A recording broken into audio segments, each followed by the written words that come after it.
Yeah, we start that guy will be back. Okay. Okay.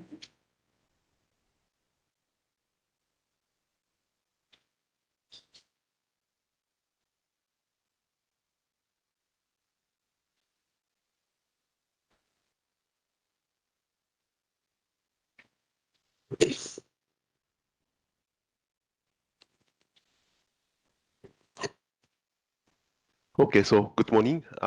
We still have very few people, but let's start because we need to keep the schedule. And first of all, so there are some problem about the permission of this parallel mesh data, and please copy from this directory, okay, GT17. And so you copied that yesterday, but so I had found some problems, and please do this again. So now it's the most updated version is here. Okay, so please log into this and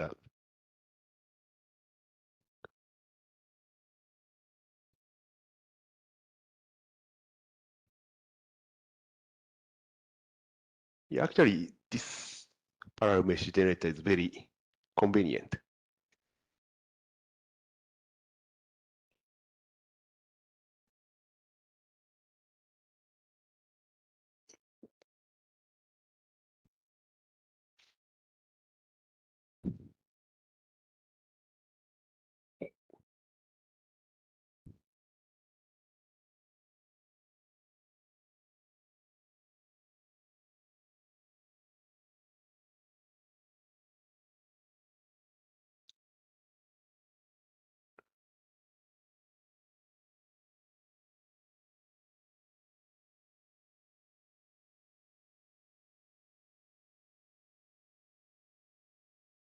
So please don't forget this blank dot.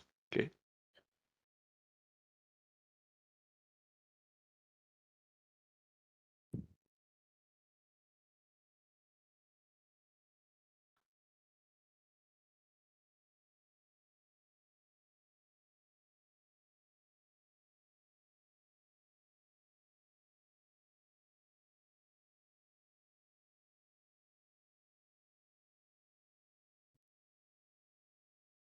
Okay, so you are still doing.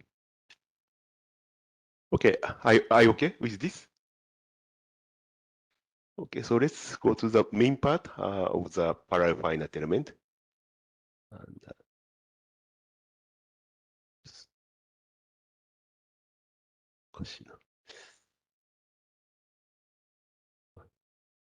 okay.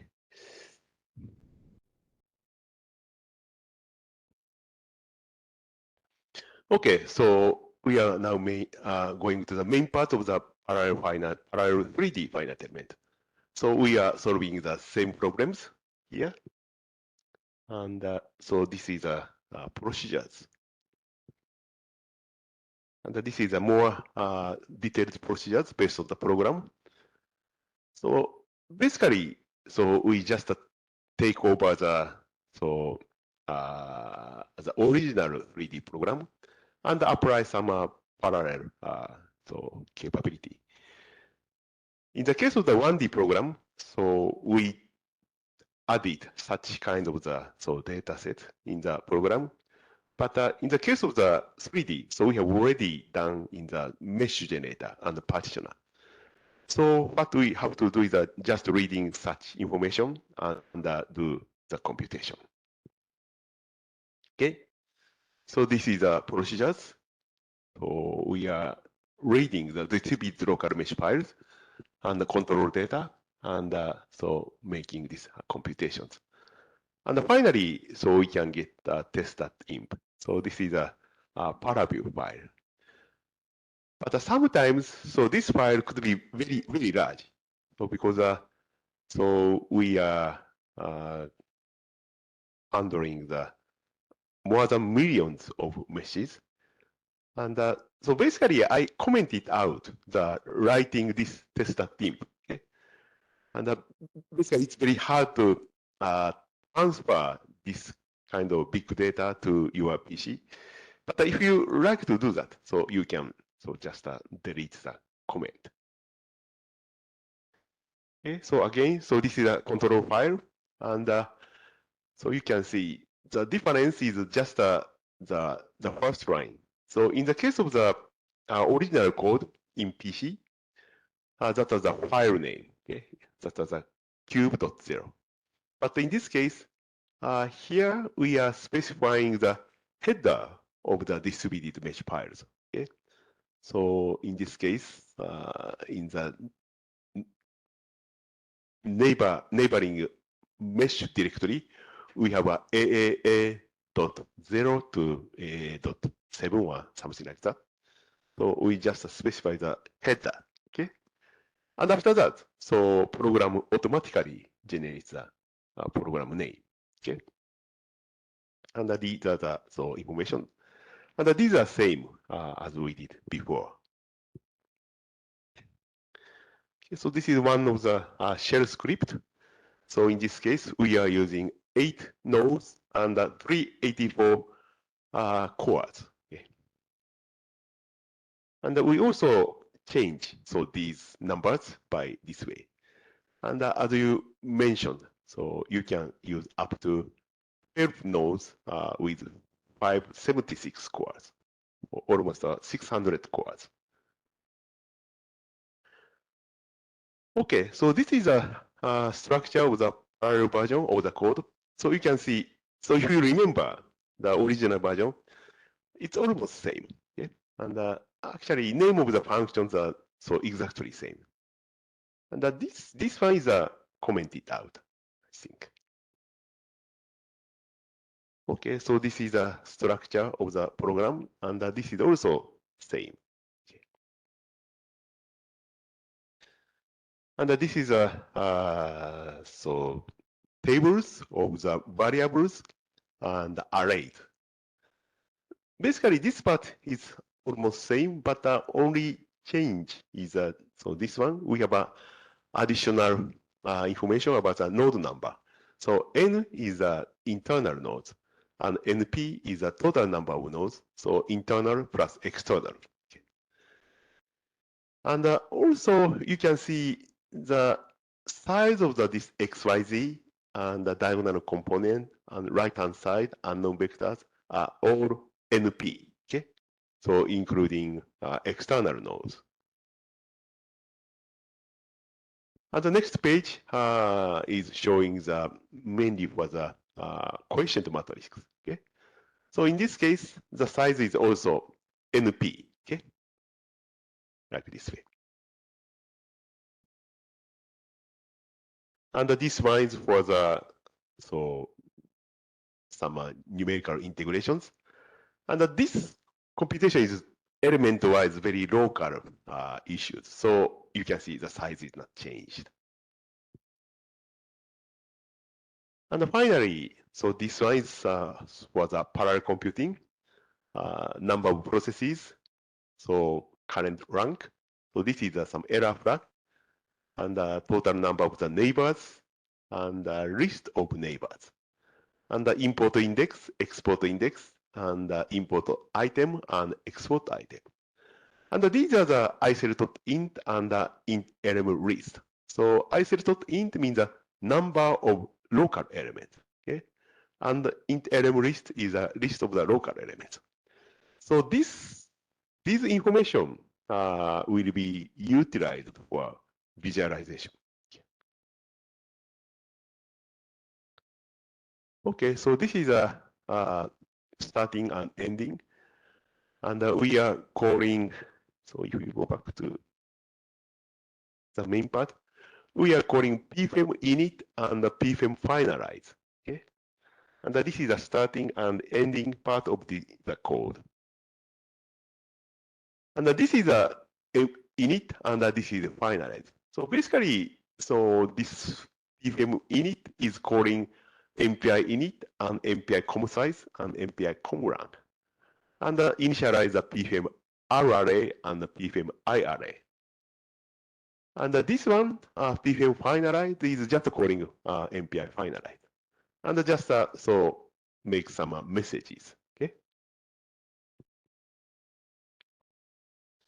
So next one is a, control file, input control.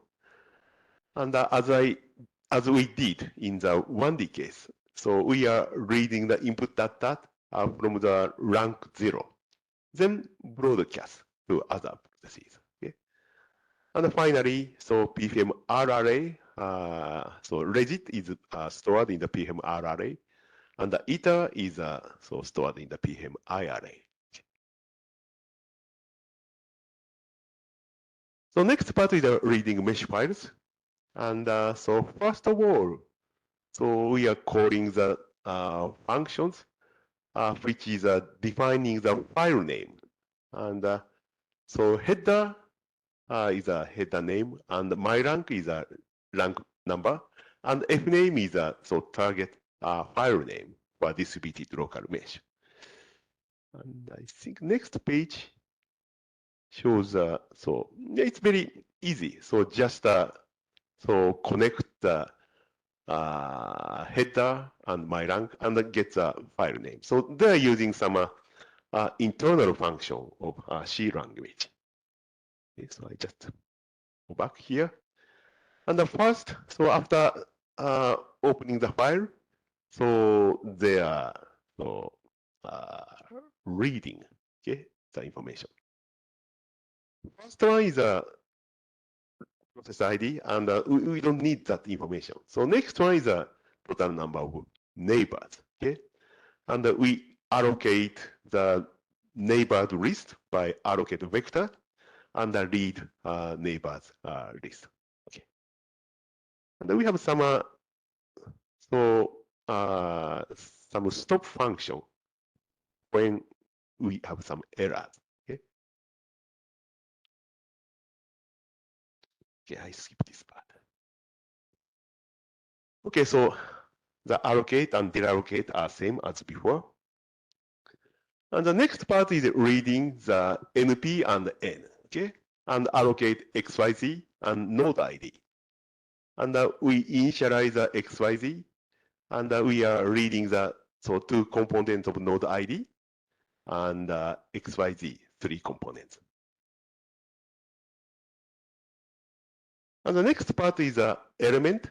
And first we read the total number of elements and also local number of elements, and allocate several arrays and reading information. Okay? First, we read the element type. So this element type is not used. And the next, we read the element ID. So for the double numbering, which I mentioned yesterday, and the material ID is so not used. So just read some dummy values. And 8 nodes, okay? And finally, we read the element list for the local elements. So next part is the communication table. First, we allocate import index and export index. Size is naive p dot plus 1, number of neighbors plus 1. And so we just initialize these and so read the import index, and nn is equal to import index naive p dot, and we allocate the import item. Then read the content of the import item. And the export case is same. And finally, so we read the information about the node group. Okay, so it's same as the original case, and I skip this part. So that we can read the information. Okay, and in the case of the 1D, we spent a lot of lines, okay, for up to this part. But you can see, so this type of information is already created by the mesh narrator and partitioner. In the 3D case, we just read this information. Okay. Okay, so next part is a very important part, matrix assembly. Okay, and we are calling so mainly function. Okay, matcon 0, matcon 1, math as main and math as PC. So the structure is exactly same as the original code. And the matcon 0, so these matcon 0 and matcon 1, so they are doing the index and item components, okay, for the integer information. And the math as main and math as PC are doing the real number computations. But actually, so this part is mostly same as we did in the original code. Okay, and so I will show you how these are not changed. Okay.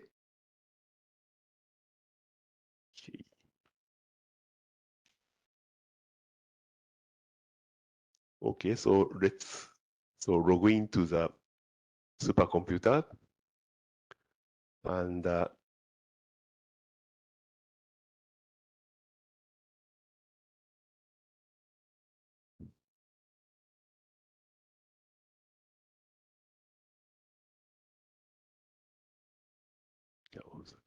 okay. Okay.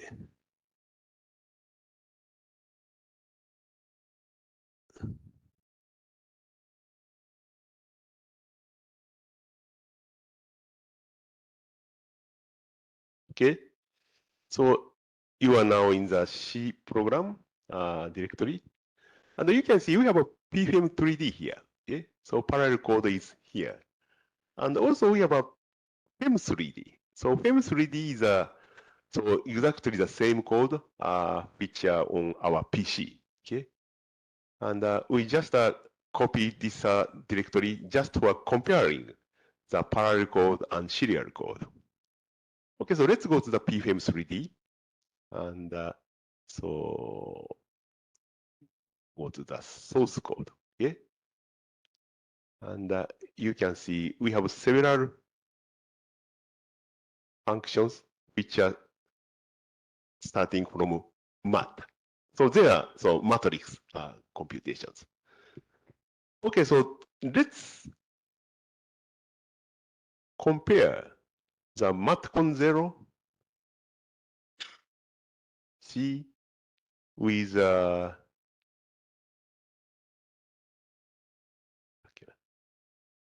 M3D source matcon 0. Okay, it's a program for PC. And if you take the difference, so this is the only differences between these two codes. Okay, so you can see, so the first part is the size of the arrays. So this one is NP and this one is N. Okay, and also this part is initialized. And so you can see this is also NP and N. And we have some comments here, but so basically there are no difference. Only changes between these two codes are about this part, NP or N. Okay, and you can see in the new code in matcon0.c, so we have no MPI functions. Okay, so this is the only difference. So that means the code is exactly same, except the size of the arrays. So next, let's compare the matcon1 and original one. So this part is the same situations. So you can see only difference between these codes are size of the arrays, NP or N, okay? And some initialization. How about matrix assembly part? So math as main is a very big program, and so this is calculating the quotient matrices on the right hand side. Okay. Okay, so these are also the same situation. Okay, only the difference is the size of the arrays, and so there's some initialization part. And I think this is just I put some tab. Okay, so they are basically same. Okay. And how about the boundary condition?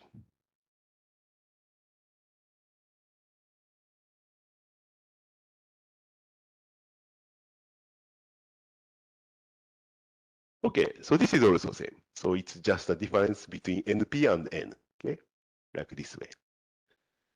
Okay, that's so you can understand. So if you consider these, oops,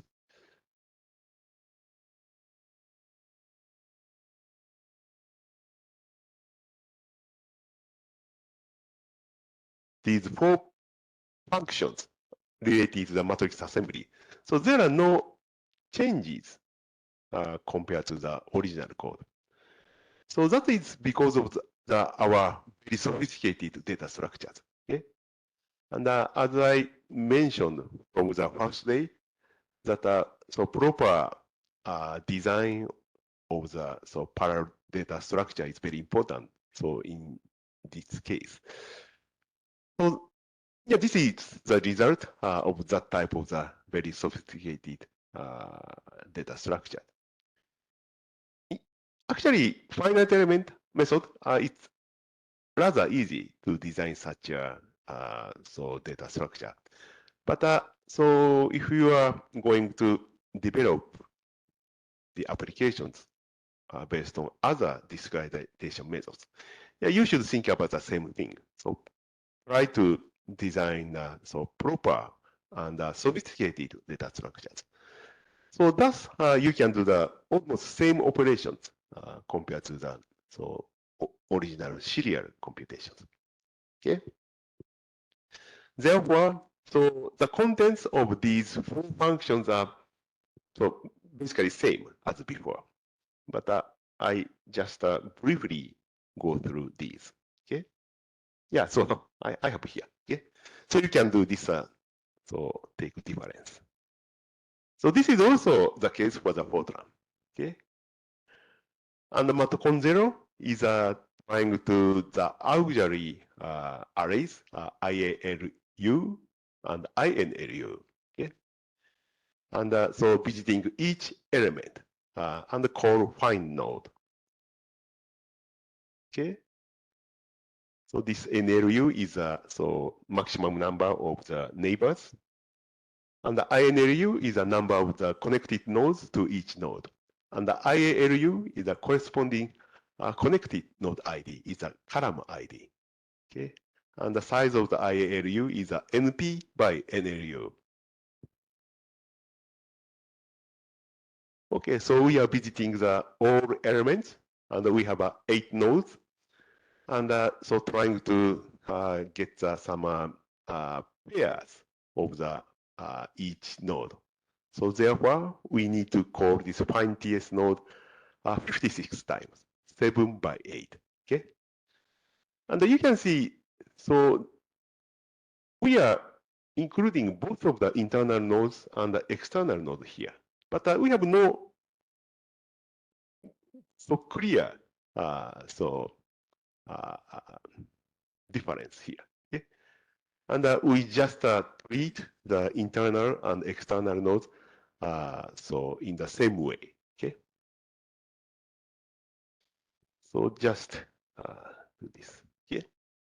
And this is a functions find TS node, and we are just visiting each element. Okay, so I just repeat the process. Okay. So first we visit the number 2 element, and IP1 is 6 and the IP2 is 7. And so go through the INLU and check the content of the INLU. And so check whether IP2 is included in this array or not. Actually, it's not. So in that case, we just update the INLU, and so IP2 is included in the INLU. Okay. And after that, so if you visit number 5 element, so you can also find the pair of the number 6 and the 7 for the IP1 and IP2. So in that case, so IP2 is already included IALU when we did here. So in that case, we return to the upper level of the program. Okay, so we just repeat these. Okay. And the next part, matcon1 is CRS format.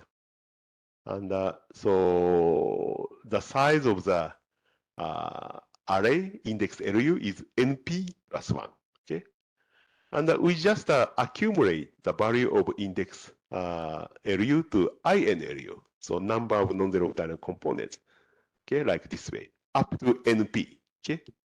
So including the external nodes. Okay. And NPLU is equal to index LU NP, and item LU, so column ID of the non-zero dynamic component is so size is NPLU. And we also copy the IALU into the item LU in the same way we did before.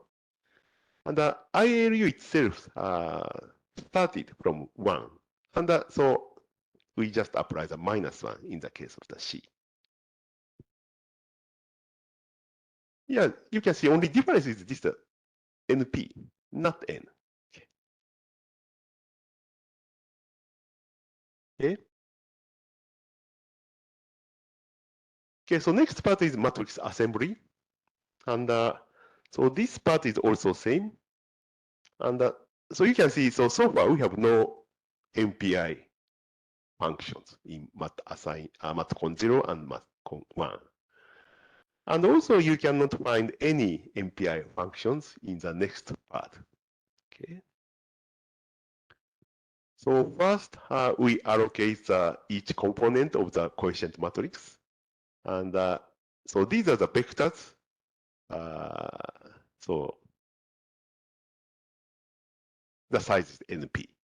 And this one is a matrix component, and the size is NPLU. And we just so initialize, and these are the position and the weighting factor for Gaussian quadrature. Okay. And we are just initializing the functions at the Gaussian quadrature point. Okay, like this way. And we start the loop for each element again. Okay. And in this case, so each of the node could be external nodes. Okay. But we have no difference between the different treatment within these two types, as long as we are doing the matrix assembly. Okay. And this is a node local, and we calculate the cell center value. So it's same as before, and calculate the right hand side, and call the this Jacobi function. So this function is element by element integrations, and so I skip this part this time because it's exactly same. Okay. So after that, so we try to generate the element matrix component and add that to the global matrix. Okay. So we are forming the loop for each node. Okay. And so again, so yeah, some of these could be external nodes, but we just continue the computations. Okay. And first, we have a loop here, and try to find the address KK for the non-zero dynamic component. Okay, so this is a matrix, and so we just go through the this item LU K like this way. Okay, so this is a computing the coef ij. Coef ij is corresponding to the element matrix, this red point. Okay. So we are trying to calculate these integrations using the Gaussian quadrature or Gauss-Legendre integration. Okay. And you can see, so each of these Pnxyzi and Pnxyj is corresponding to these first order partial differentiation. Okay. So our target function is here. Okay. And so this red part is corresponding to this part for the Gaussian quadrature. And we need the blue part. Okay. And this coefficient is multiplying the three weighting components, and this is corresponding to this one. Okay. So therefore, so this part is this one, and this part is this one. Okay, so we are go through the 8 quadrature point, and we are adding each component to this coef ij.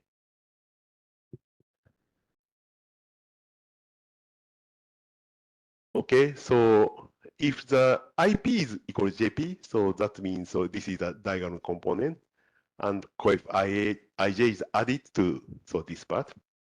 And otherwise, it's a non-zero component, and it's added to the KK. Okay. So here, we don't create an explicit 8 by 8 element matrix, but so this coef ij is corresponding to each component. So this red one. And also we are calculating the right hand side. Okay. So I skip the details here.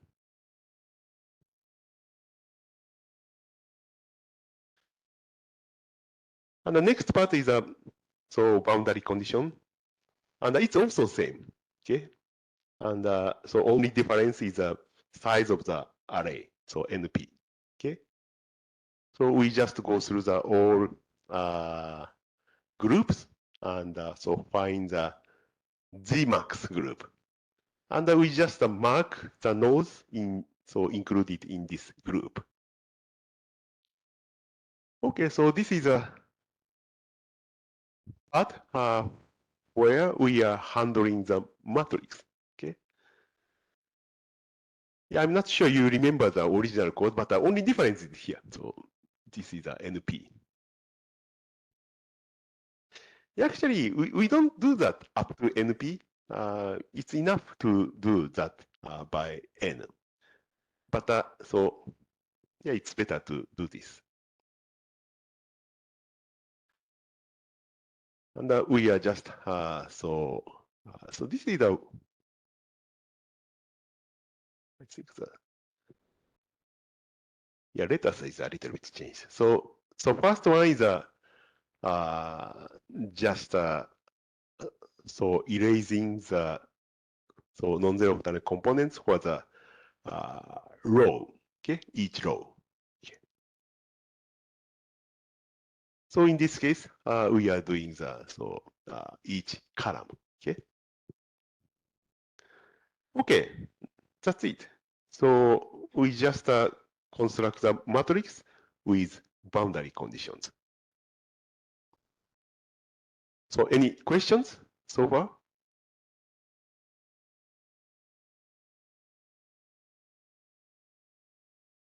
Okay. Okay, the next part is a linear solver. And actually, so this part is almost same as we mentioned yesterday for the 1D case. Okay?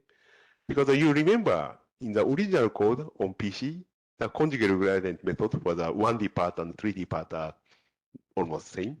So because so we have only 1 degrees of freedom on each node in the case of the heat conduction.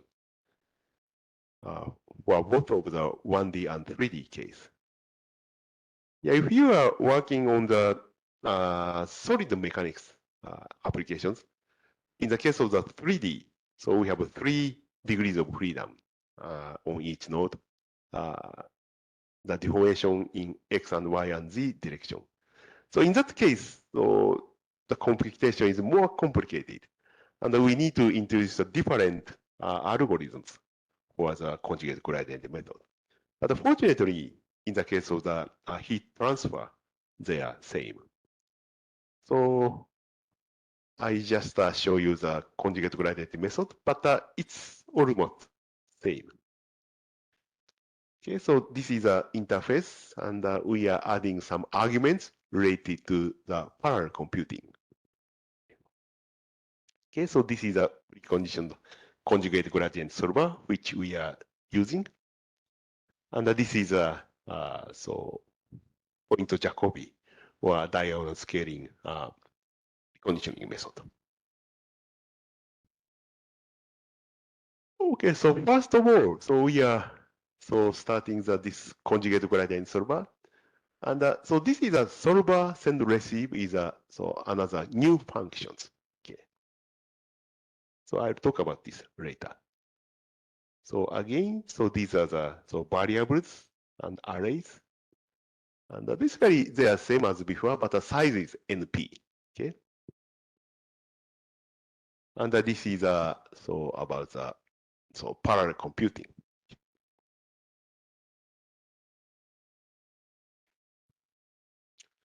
Okay, so first we allocate several arrays and the initialization. And before going to the this initial residual, so we are calling solver send receive. Okay, and you can see np naive dot naive import index item, export index item, and ws is a sending buffer, and wr is a receiving buffer. Okay, and x is a target function and my rank. So basically, so this solver send receive is doing the just a moment. My battery is out.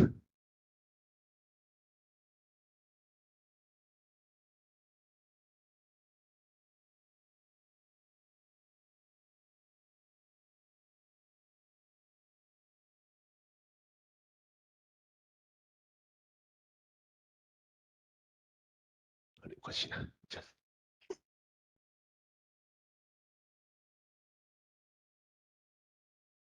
okay.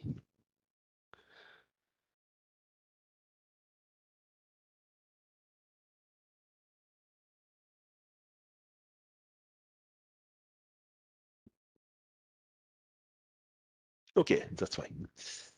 Okay, so yeah, this is a content of the solver send receive. So this part is doing the exchange of the information at hello. Okay, so they are doing the information exchange at the boundary. Okay, using communication table.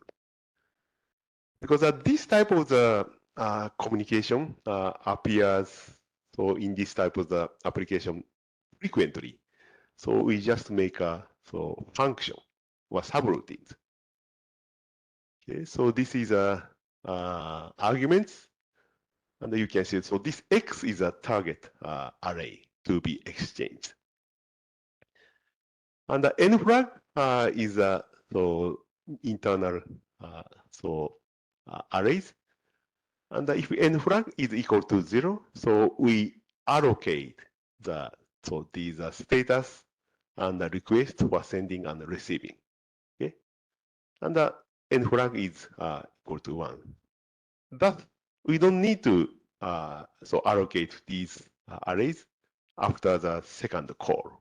Okay. First, we are just doing the sending part. And you can see, so we are visiting each neighbor, and the starting point is export index, naive -1. And the inum is equal to this is the size of the message, okay? And we just copy the value at the boundary point to the sending buffer. Then we call MPI send. Okay. Yeah, in this case, we are doing the copying the MPI send so simultaneously. So next part is receiving, and we just call that so each neighbor and each part we are so calling the MPI receive. Then we call MPI wait all for receiving and copying the content of the receiving buffer to the external node. Okay, like this way. Then call the wait all for the sending. So thus we can go to the main part. Okay. By this way, you just so exchange the information at the boundary very easily. Okay.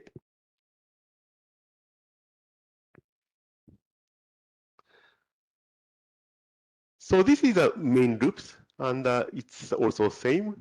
And so first, we just calculate the so diagonal scaling. Okay. So this part is so parallelized, and there are no so parallel computing here. So next part is so product, and the row 0 is local values, and we call MPI all reduce. And using MPI sum, row 0 is add to the row. So this is a global value and shared by all processes. Okay. And each process can use this row directly. Okay.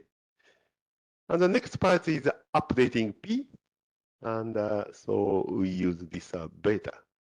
So this is a vector operation. So next part is Q equal AP, and you can see so P is updated just before this, and we need to import the most updated value of P for the external node. So in order to do this, so we call this solver send receive for this P component. And after that, so we just do the calculation for the AP equal Q using the so CRS format. Okay. And the alpha is rho divided by PQ is calculated by the so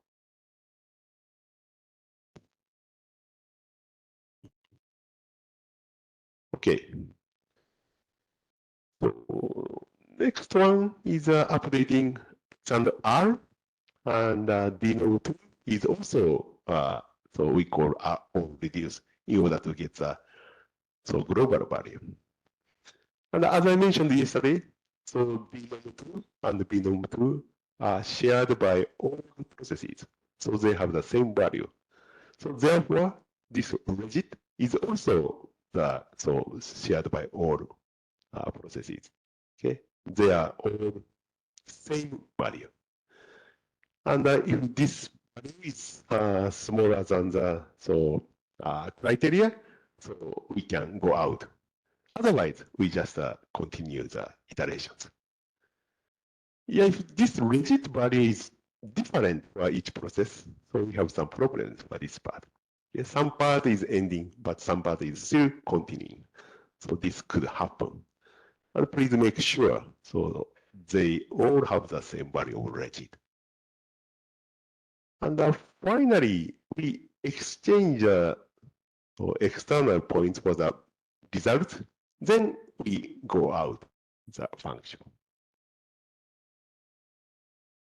Yeah, this one. Okay, update the temperature for external nodes. And the final output and validation. So we are calling out UCD, but we may be commented out this one. And we write this value. So we just find the node where all the coordinate value is equal to 0. And this is a region. So in that case, we write the result at such point. Then we can validate the result. Okay. Okay, so this is the end of the main part of the computation. And you can see mostly the matrix assembly part are same as the original code. And the conjugated gradient part is exactly same as we did in the 1D case. Okay, so therefore, actually, so we can do the parallelization of the 3D finite element by using the known techniques.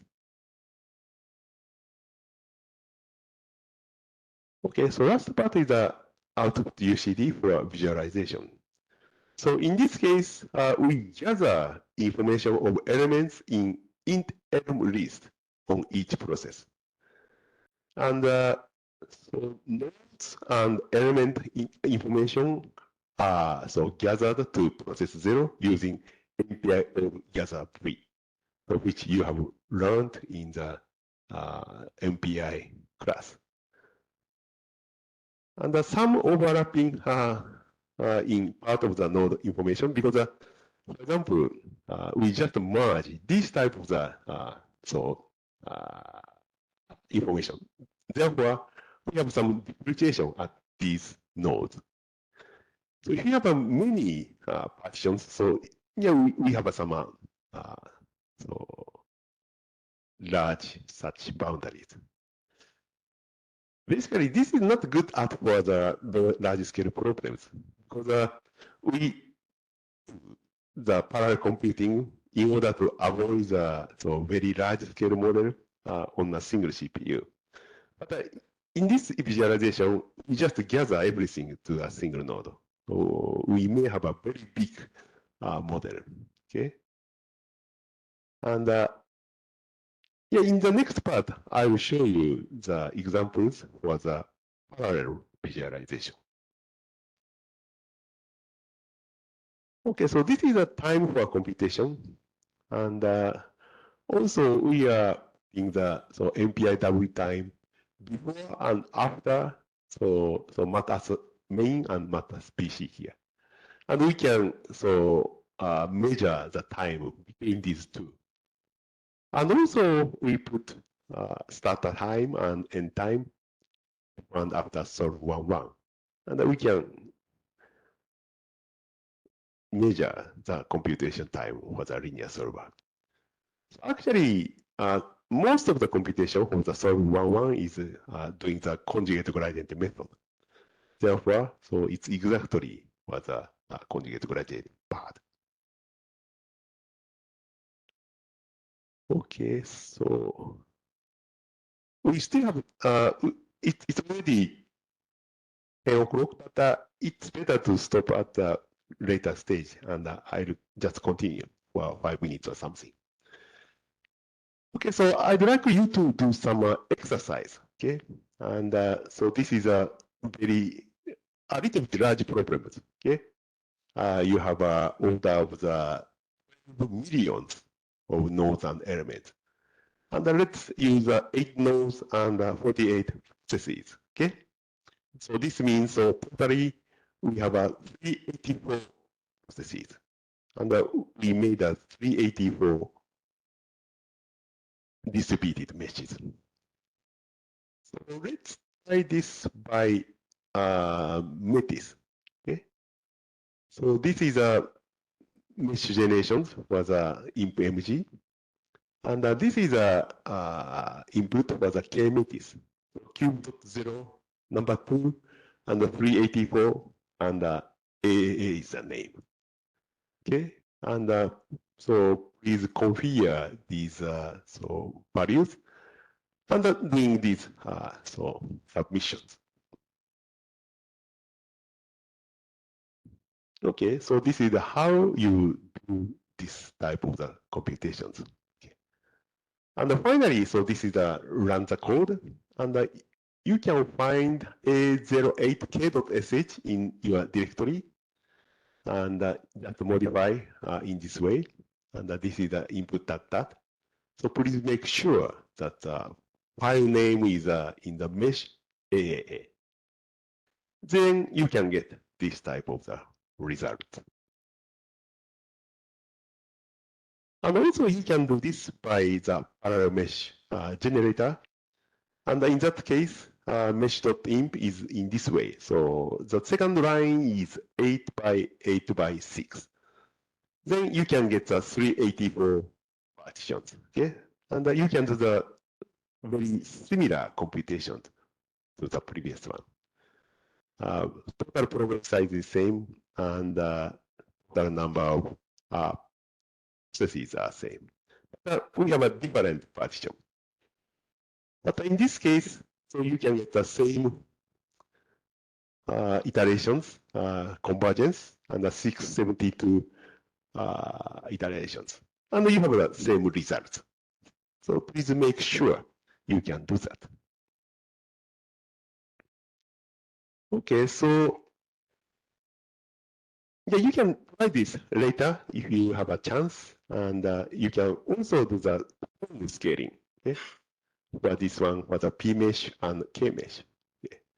So this result is up to 2 nodes, and you can test up to just this case, and generally the parallel performance is very nice, and more than 80% was so this area. Yeah, you can try this. Okay. And also you can try so different type of the partition, 1D case, 2D case, and 3D case. So you can see you have different amount of the communication. So generally, so 1D case needs more communication volumes compared to 2D and 3D. But a good point for the 1D case is that they have a small number of neighbors, and it's sometimes trade-off. But generally speaking, so this 3D type partitioning provides a better communication time. Okay. And if you want to try this, for example, you can do this for the parallel mesh generations. For example, you have a 64 by 64 by 64 in the mesh in each direction. And 8 by 1 is a 1D case. By 2 by 1 is this one. And 2 by 2 by 2 is this one. Okay. And you can easily handle the 1D to 3D decomposition. Okay, so another exercise is so improve the process-to-process communications. Just applying the solve SR. So I have already shown that yesterday. Okay, and you can just combine the weight all.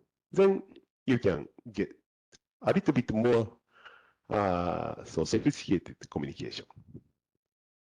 And so this is the original case for the send receive. And if the numbering in each neighbor is continuous, so we can do this type of the case. So in this case, we just synchronize send and receive it simultaneously, and we have a little bit smaller overhead. Okay. So you can copy this part for the 1D part, I think. Okay. And basically, our data is designed in this way. Okay. So you can directly apply this function. And this is another function, a little bit different, but so they are doing the same operation. Okay, so this is the end of the this part. Any questions for this part?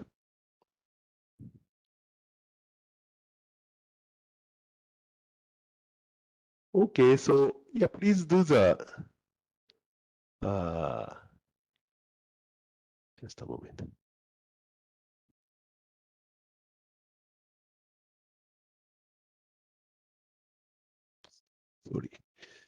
exercise.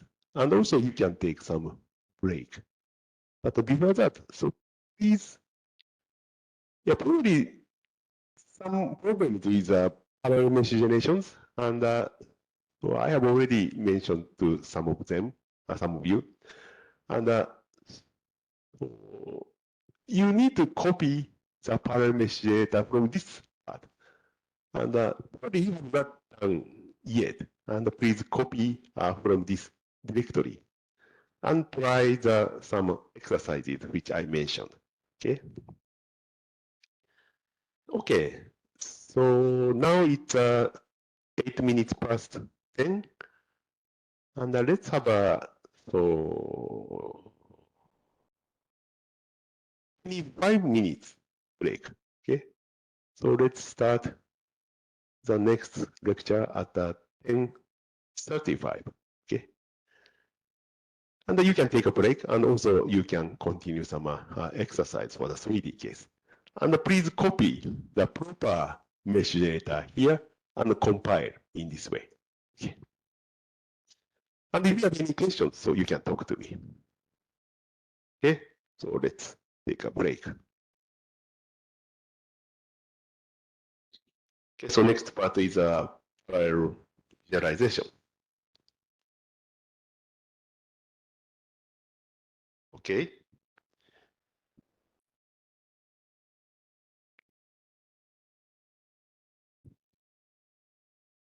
Yeah, actually, so this part is based on my very, very old project. Okay, so it started 2011, and so actually it continued until 2018, but anyway, it's 5 years ago. Okay, so PB OpenHPC is my project, and it's an application framework with automatic tuning. And the PP stands for the post-petascale. Okay, 10 years ago, actually 2008, first petaflop system appeared.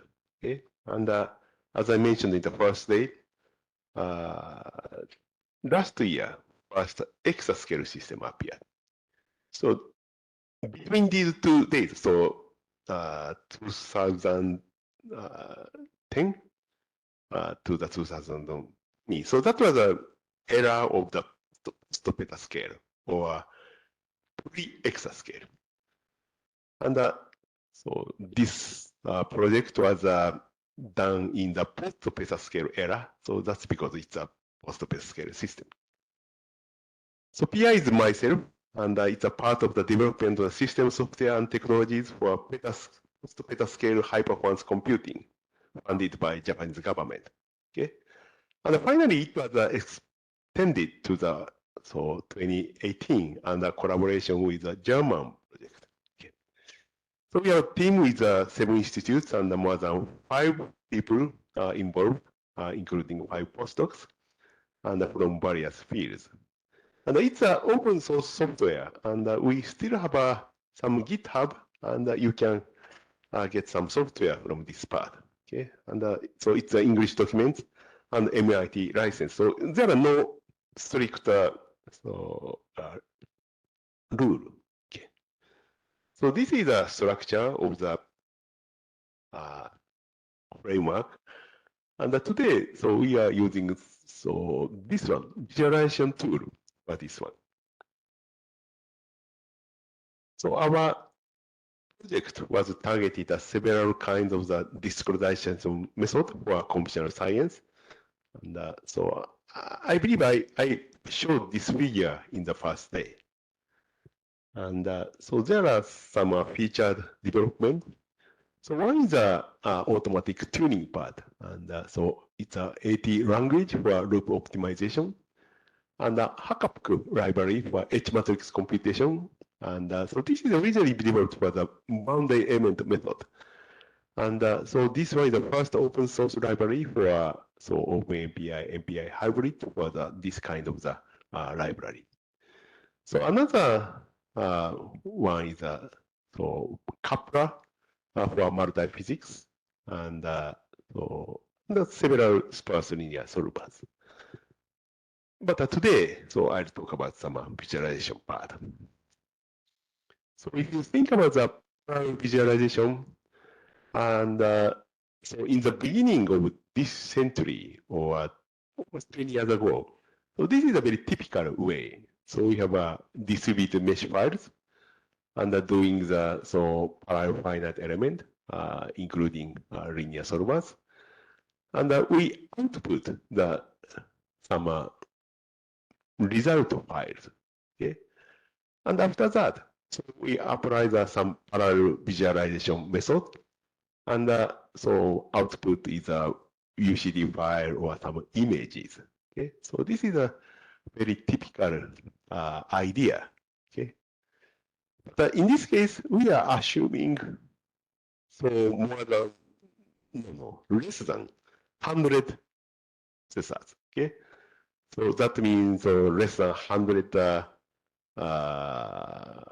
distributed files, and not so big problems.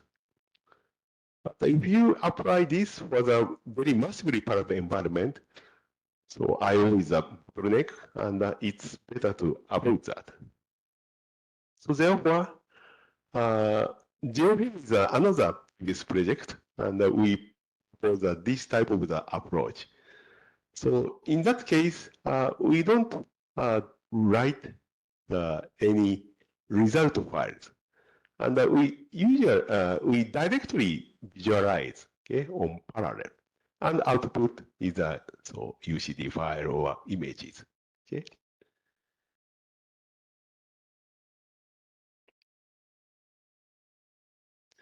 So this is a idea. Okay. So actually, in the visualization, we have several procedures. Okay. So this one is a simulations, and this is a last stage to displaying. So between these, we have some data processing, so filtering, mapping, and rendering. Okay. And in the my old project, okay, so in the previous page,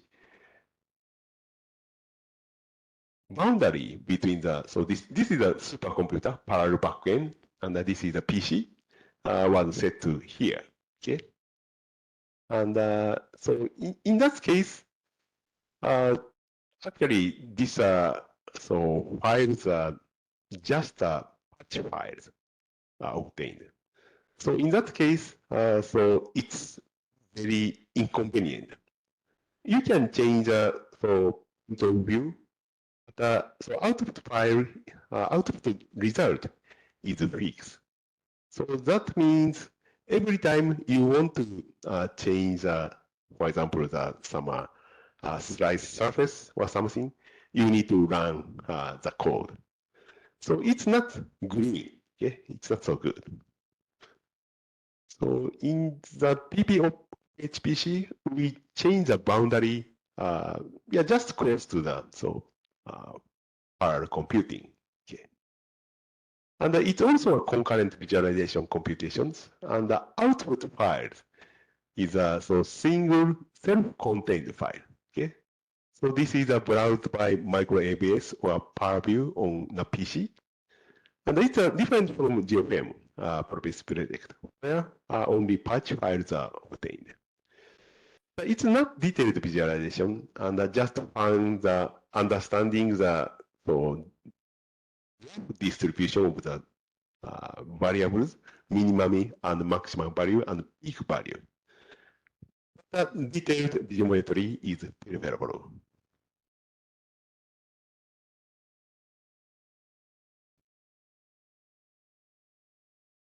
So the idea is utilizing the background voxels. Okay, so voxels is something like this type of the box meshes, and you can see. So in this case, it's locally defined. Okay, and the idea is utilizing this kinds of the tree, and we apply something like the adaptive mesh refinement to the region where gradient of the field values are large, such as stress concentration or shock wave or separation, etc. And also, if we have a very complicated geometry, so we can apply the small voxels like this. If the number of voxels are controlled and a single file with 100,000 meshes is possible, even though entire problem size is billions with distributed data sets, so we can browse the files on the PC. So this is one of the approach, and so this is a very smooth mesh for the finite element mesh for some earthquake generation model. Okay, so this is the original voxel model, and so you can see the mesh is equally discretized. Yeah, actually, so this is not so bad. But if you apply the local refinement, so you can get more sophisticated values. And this is a very large number of levels. Okay, and you can see some more detailed result. But you can see, so this is not so smooth. Okay, and we apply another smoothing strategy, but I didn't show this now. And this is another example for the around the sphere. Okay, so even for the sphere case, so you can make a model using the voxels. And our current visualization model is just for this class. And fortunately, the geometry is very simple, and you can directly utilize this type of the voxel-based visualization. Okay, and so please copy my files from this part. This is the Fortran, this Fortran, and this is C, and the pfm3d with and blank.c node. Okay. And please open your code. Then you can find the pfm3d srcv directory. And type module fj, and please go to here and type make. And if you go to the run v directory, so you can find v. Okay. Okay, so please do this now. Okay. And you can prepare the visualization code.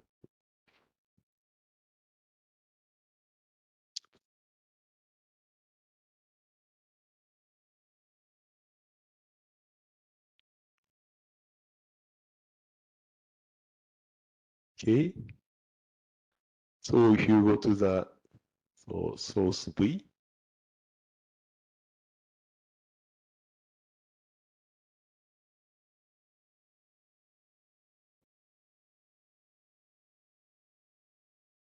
oops, you unload Intel.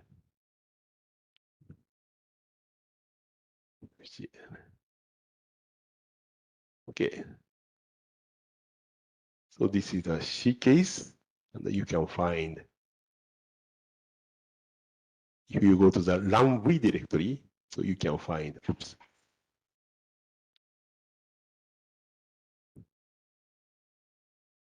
So this is a survey is created.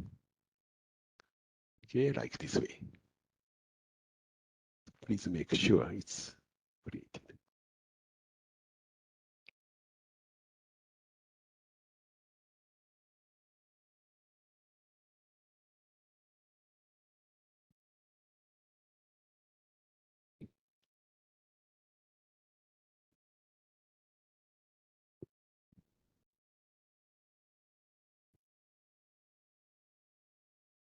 Okay.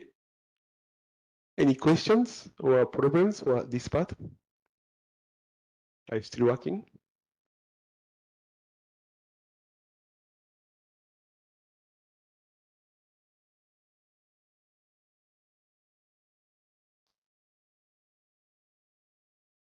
Okay, so actually, so this next page shows the make file. Okay, so this is the Fortran case, and So this is a C case.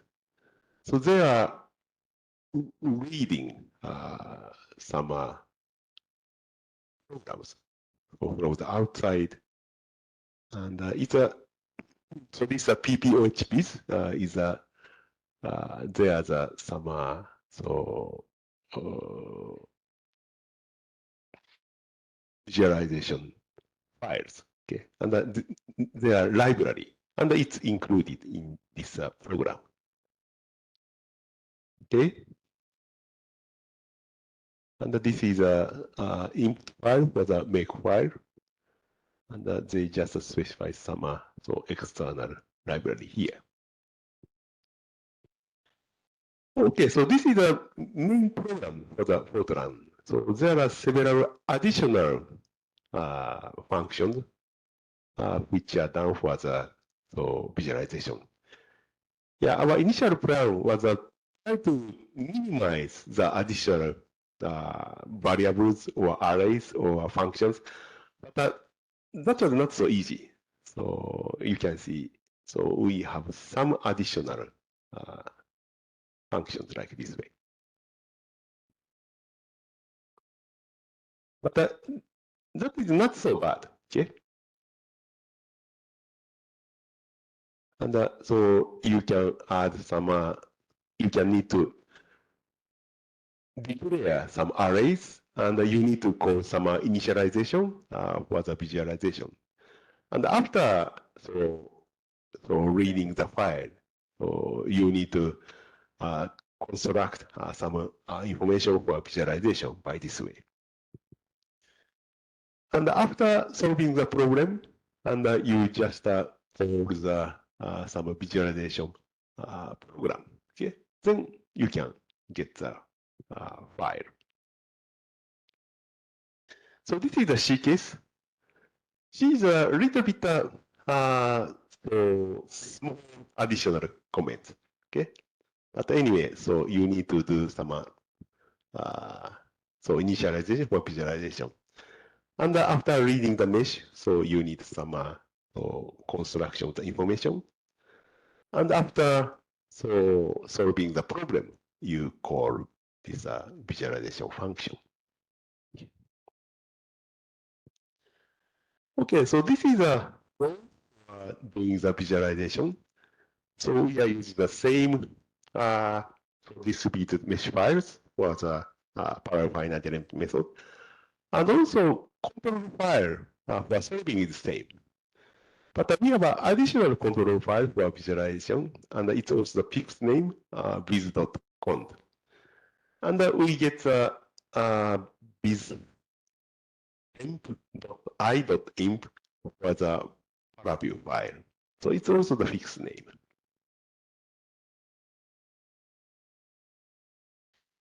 Okay, so let's try this problem. Okay, and so this is a program, and please go to the run.v directory. And so you can generate the mesh.imp and mg.sh. So like this way. So in this case, it's a big problem, 56 cube, and more than 16 million nodes and elements. Okay, and each MPI process has a 32 by 32 by 64. Okay, and so in this case, 8 by 8 by 4. So therefore, we have a 56 partitions. Okay, and so this is a mg.sh, and you can modify in this way. And the lecture 7.0, 8 nodes, and 56 processes total. And so GT17. Okay. First of all, so is so make this computation, mesh generation. I believe you have already have a mesh here. Okay, and please so mesh.imp. Mesh.imp is a oops. So it's a different size. So please specify 256, 256, and 8 by 8 by 4. Okay, and this is a mg.sh, and it's so you have 8 nodes and 56. Okay, 256 processes. Then you can submit the mg.sh.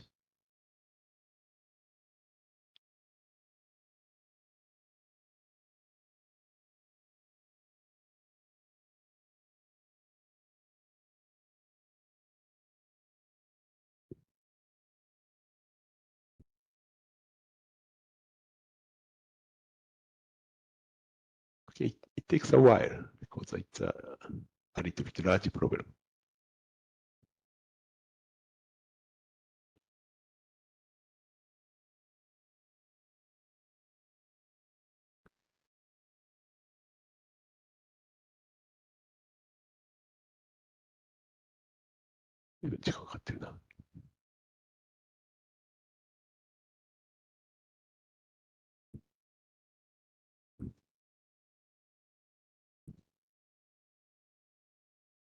Okay, it's going.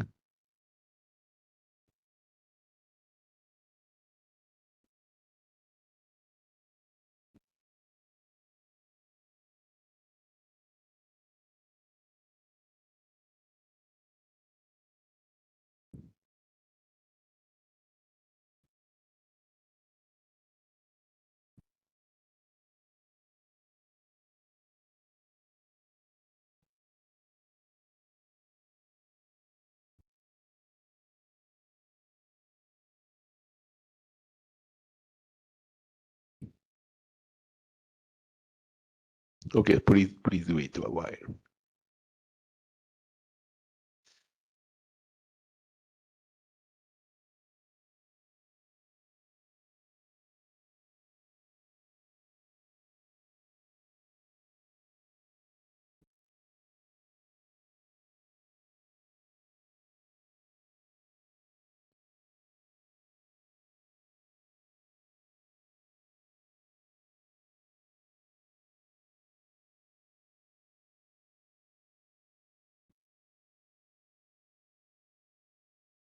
It's happening here.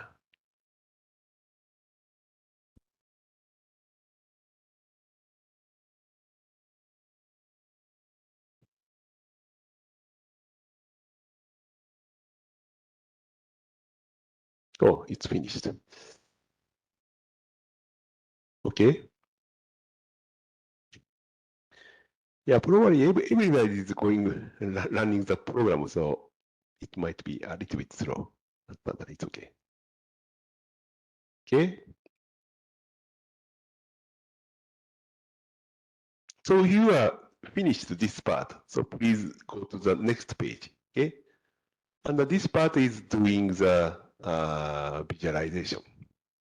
And you just modify the input that and go.sh. Because the pcube files are generated in this same directory. So the header name is pcube. And so again, the numbers are 8 and 56, lecture 7.0 and GT17. And also you need a file for visualization. Okay, but you can keep the same one. Okay, and so important point is the next, the second line here. Okay, 1,000. So 1,000 means that total number of the meshes for the visualization file is kept as a order of 1,000. Okay, and you can specify the max refinement level 20 or something like this. So this number is very important. Okay. Actually, so we have originally more than 16 millions of meshes. But so finally, you can keep the number So about the order of 1,000. Okay. So it's a very huge reduction and the order of the 10,000. Okay. Yeah, it's very huge. Okay, let's try this. Okay. Input data is okay, I think. And go.sh is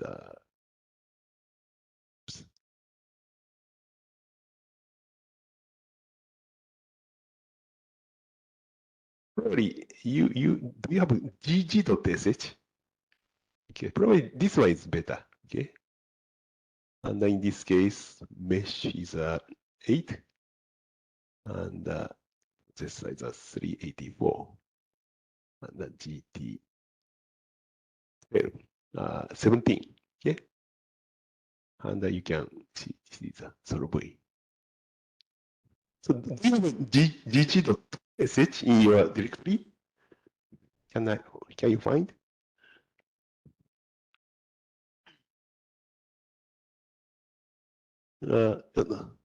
Is this the gg.sh?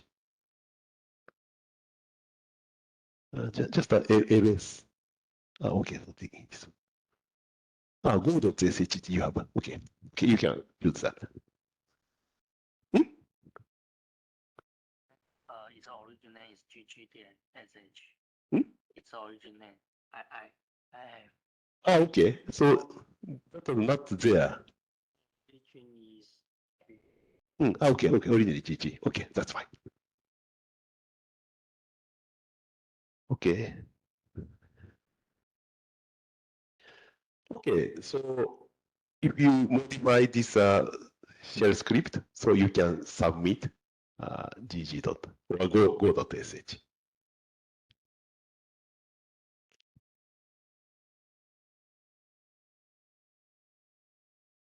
Okay, so it takes I don't remember well how much. Visualization part is a little bit expensive.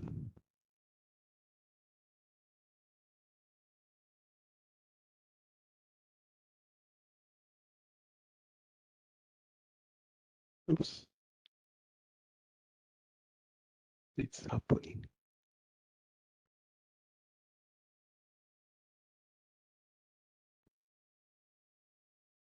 Sorry. So I have a long number. Sorry. So this should be 56. Sorry.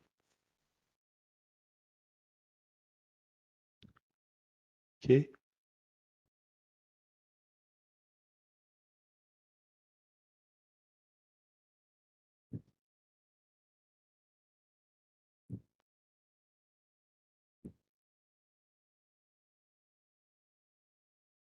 Yeah, you can monitor the file in this system. Okay. Yeah, sometimes files cannot be monitored until it's completed. But in this Fujitsu system, so you can monitor this file. But I think it started. Okay, so it's almost ended the computation, and now it's writing. But I think it's still doing the computation. So yeah, I think it's doing some visualization, but it's finished. Okay, and you can see this biztemp1.imp is written. Okay, and if you finished, so you can copy your file to your PC. Okay, so in this case, the file size is not so big, and so easiest way is copy your file to this tilde slash dot. And so from your PC, so SCP blank, so this value and the dot, this colon slash, colon tilde slash, so this name and blank dot. Then you can copy this file to your current directory on your PC. Then you can apply the value. Okay.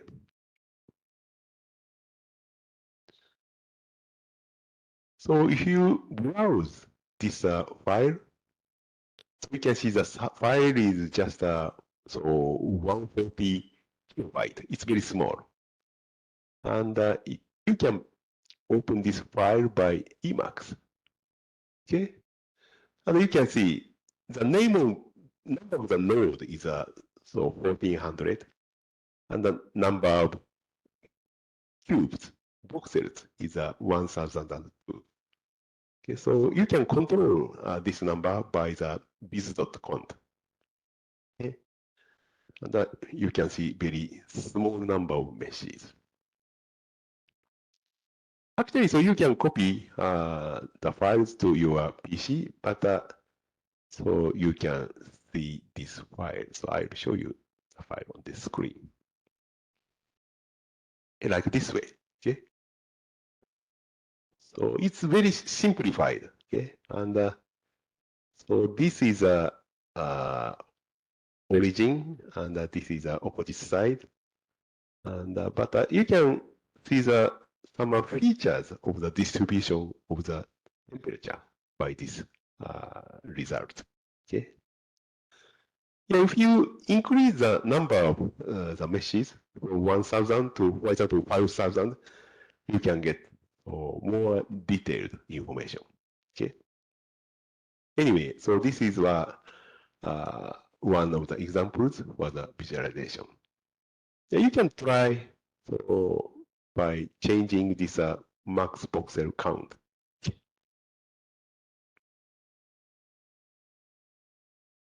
Okay. Any questions for this part?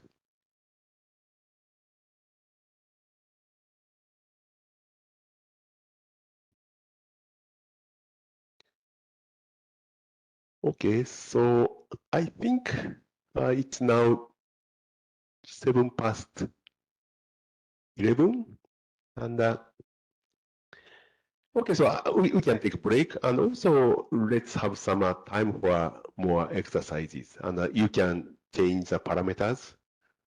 And so, okay. So let's take a break until 11 p. Break and exercise. And from 11:40, so we start the final part. It's a OpenMP MPI hybrid. Okay.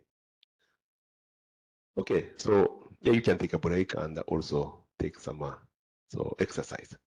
And if you have any questions, so please talk to me. Thank you very much.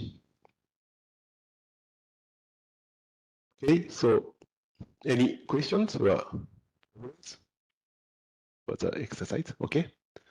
Okay, so next, so I just go to the final part of this lecture. So it's OpenMP plus MPI hybrid. Okay, and until noon, before the lunch break, so I just show you some brief introduction of the OpenMP. Okay. So hybrid file forwarding is a hybrid of the message passing, such as MPI, and multi-threading, such as OpenMP, CUDA, OpenShell, OpenACC, etc.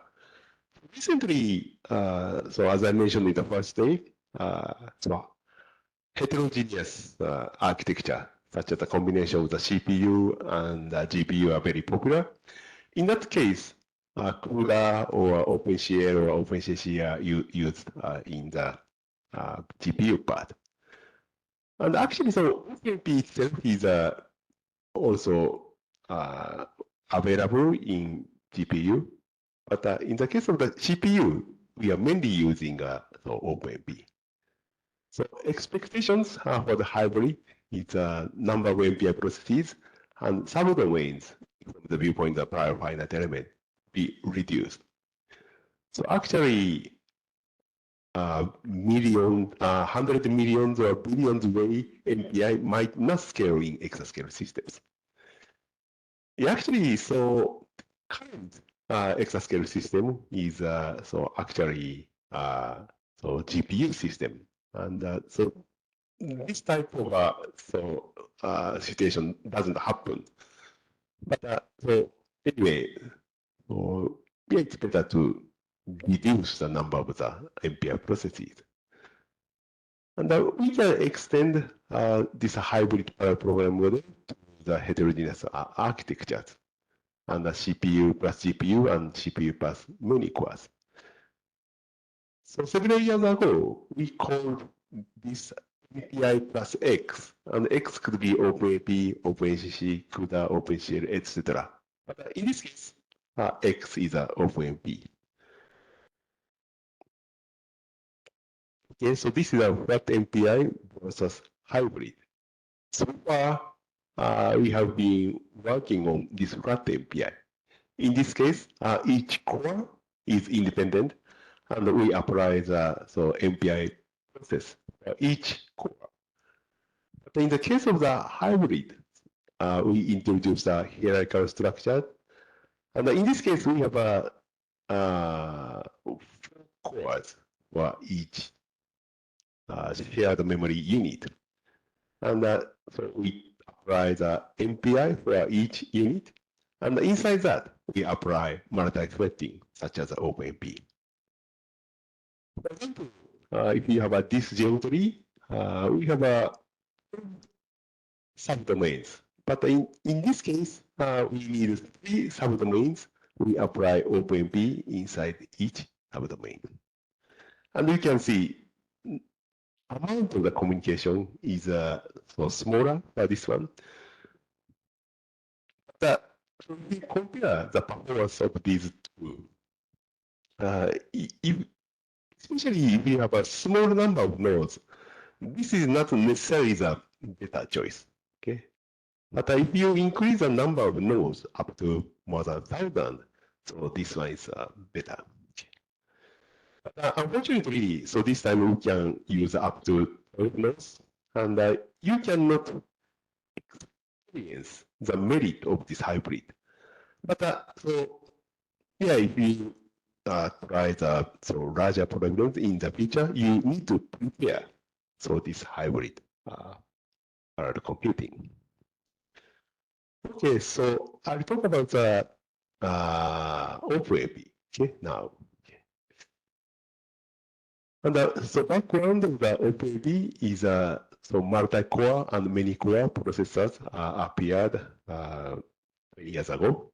And the low power consumption is initial motivations for the multi-core or many-core processors. And the various types of the programming models were proposed. And the OpenMP is one of the these parallel programming models, and it's widely used now.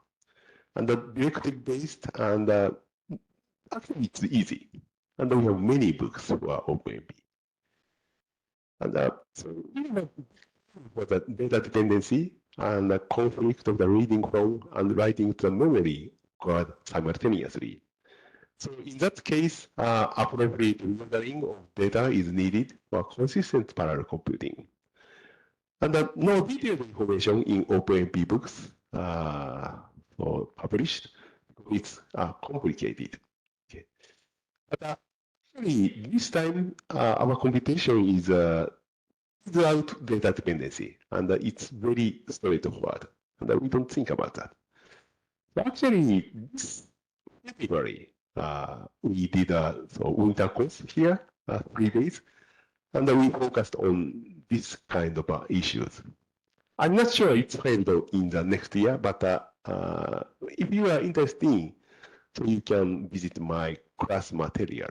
Okay, so yeah, it's a old one, and it's updated at 22S, and 23S is also available. But the OpenMP and MPI hybrid parallel programming model were multi-core, many clusters, so expecting. Originally, OpenMP was proposed for the SMP architecture. So SMP stands for symmetric multiprocessors. And here, multiple CPUs share a single memory space. Actually, so this SMP architecture doesn't exist now. Okay? But you can see, so the feature is very similar to the multi-core architecture. So instead of CPU, so we have core now. So it's very similar to the multi-core architecture. And the OpenAP is an API, application programming interface for multi-platform shared memory parallel programming in C++ and Fortran. And current version is 4.x, and 5.0 is already announced. And we have a GPU or accelerator versions are available. And now the gap between OpenP and OpenCC are very small. But some technical reasons and some business reasons, they are not merged. Okay. It's not convenient from the viewpoint of the users. Origin of the OpenP is a very business issues. Okay, merger of the Tray and SGI in 1996. Okay, so these are the big companies in the supercomputers at that time, and but they separated later. But both are now merged into HPE, so Hewlett Packard Enterprise. So Hewlett Packard is the final winner. Another background is the ASCII project. So by US Department of Energy, started in 1995. So ASCII stands for the Accelerated Strategic Computing Initiative. And afterward, they changed the name to the Advanced Simulation and Computing Program. Yeah, very general name. But the name is ASC. It's very similar, but so actual name is very different. The goal of the ASCII is to simulate the result of the new weapon designs as well as the effect of the aging on existing and new designs, in the absence of additional data from underground nuclear test. You can see, so this is a replacement of the nuclear weapons test with the simulations. So that's the purpose of this ASCII project. And for that, development of the supercomputers and software and applications were done with a very large amount of budget.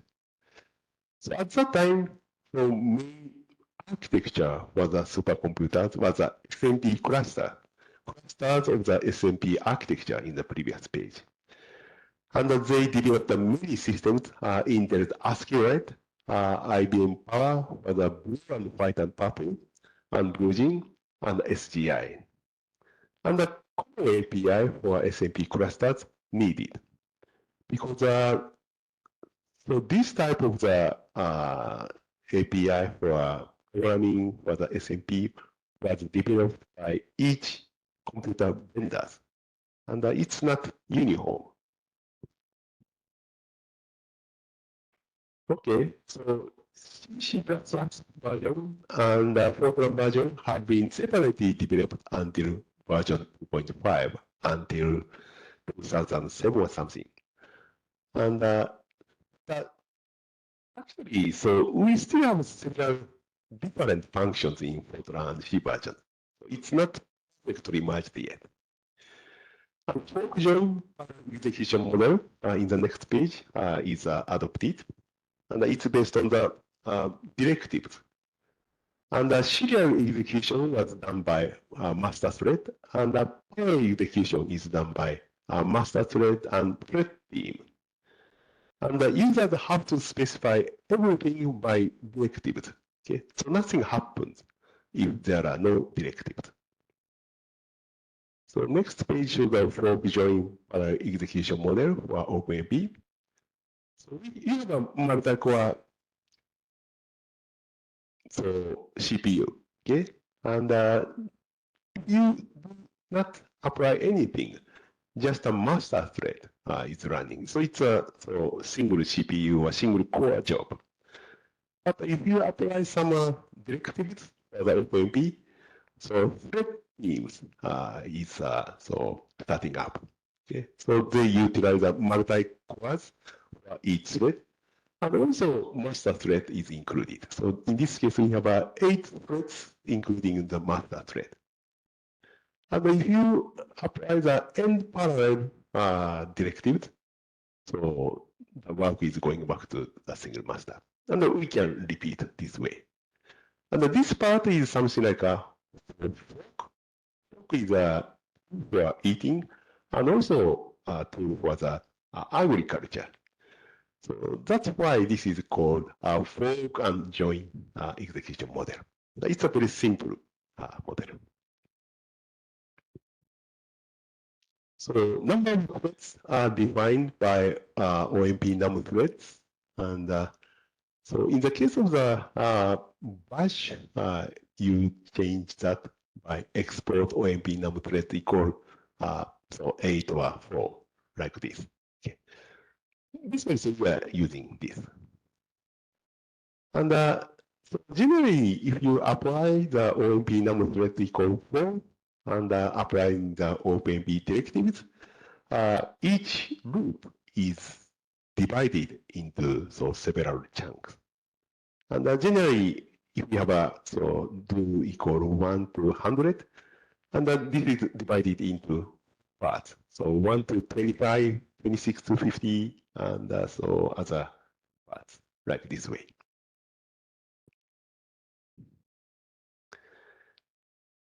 Okay, so if you want to get some more detailed information about OpenP, and so OpenP architecture review board, ARB, is a best part, and you can find some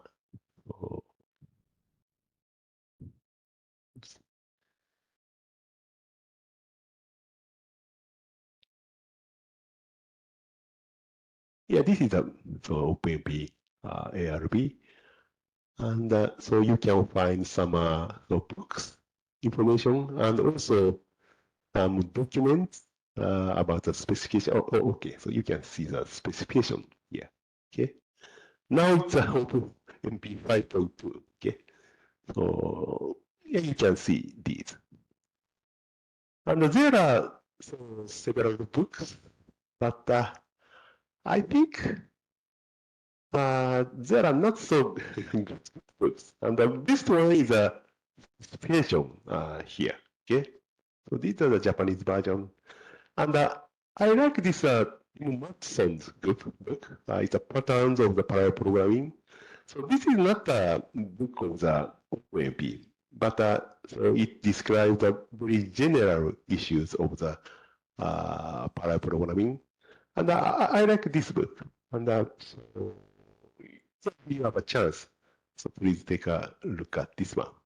So this guy, Matson, is from Intel, and he has retired because he's a very senior guy. But probably you can find this book in the library, and they also have the Kindle version. Okay, yeah, very very nice book, I think.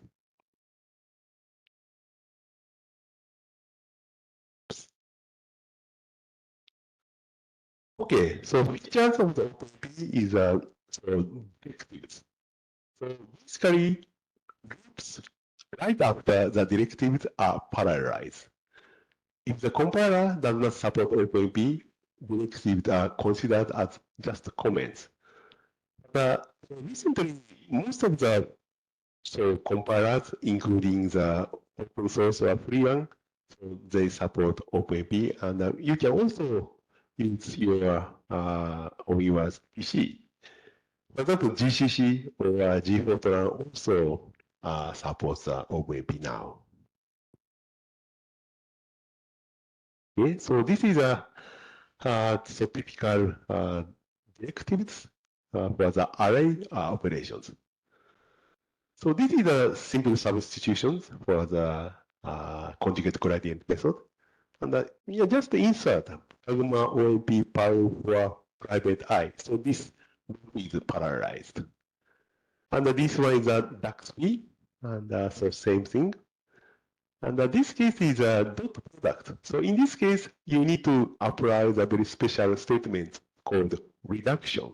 Okay, so that provides this type of the computation. Also, the matrix vector multiply is also so easily parallelized by just apply the directives. So this is a matrix vector multiply. So you just insert this directive. Yeah, generally, it's very easy. And as I mentioned, nothing happens without explicit directives. And it's different from the automatic parallelization or automatic vectorization. And something wrong may happen by improper way of usage. And the data configuration, etc., are done by under user's responsibility. So if you read the books or documents related to OpenP, so you can find this user's responsibility so many times. Okay? And it's created according to the number of the on the node. And that is corresponding to the process in MPI.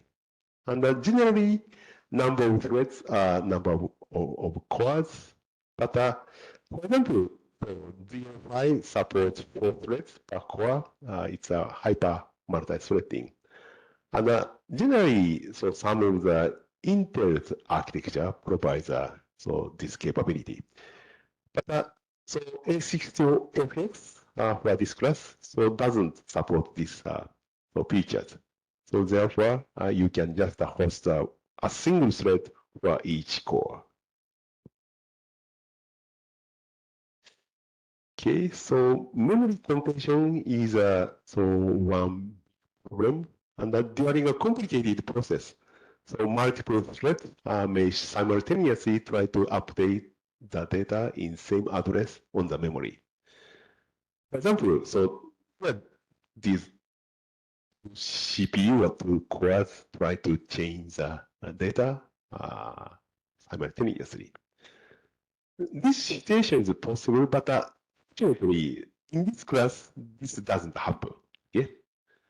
And but if you have this kind of situations, answers may change compared to the serial cases with a single core or a single thread. Okay, so as I mentioned, so they are separately done in this class, and so there are no such issues. Yeah, this kind of the memory convention is related to the data dependency, which I mentioned before.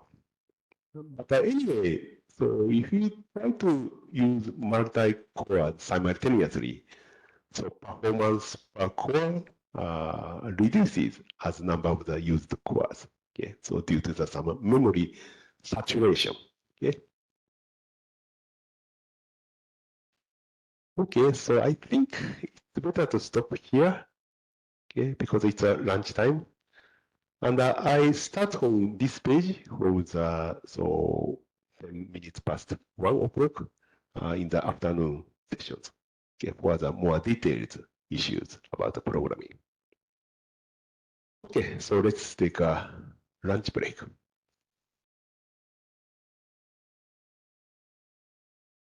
Okay, so good afternoon. So let's move to the final part. Okay. So this is a very typical loops for the OpenP. So this part is a rho equal RT in so conjugate gradient method. So dot product part. So this part is parallelized by alpha OMP parallel for private I and reduction rho. Okay. So basically, so for loops, so parallelized with the pragma OMP parallel for. So this kind of the so statement is called directive. Okay. So you can find here private, and we have so several categories for the variables. So one is a global or shared, and another one is a private. So basically, default is a global and shared by the whole things. But some of the so variables are specified as a private. So it's a private for each thread. Okay. So in this case, this loop parameter I is specified as a private. And in the case of the dot product, so this row is a very special treatment is needed. It's some kind of the between private and shared. And in that case, we use this reduction.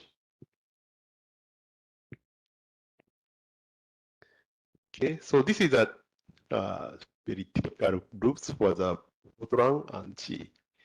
In the case of the Fortran, usually you use OMP lib, and so this is the OMP parallel do and OMP end parallel do. So this OMP end parallel do can be yeah, it's not needed. And in the case of the C, you need to include OMP.h. And so this is a pragma OMP parallel for is usually used. Okay. So in the case of the C, based on the structure of the programming language, so you don't need any kind of this kind of end parallel.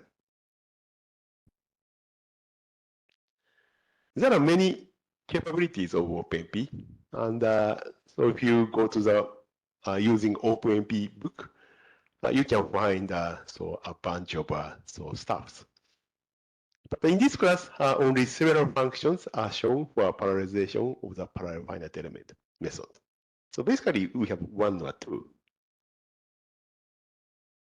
And the first things to be done after OpenMP 3.0 is in the case of the Fortran, use OMP lib, and in the case of C, include OMP.h.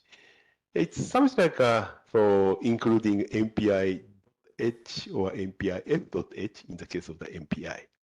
So you need to include these. Therefore, if you are using both of MPI and OpenMP for the hybrid parallel programming model, you need to include both of OMP.h and MPI.h.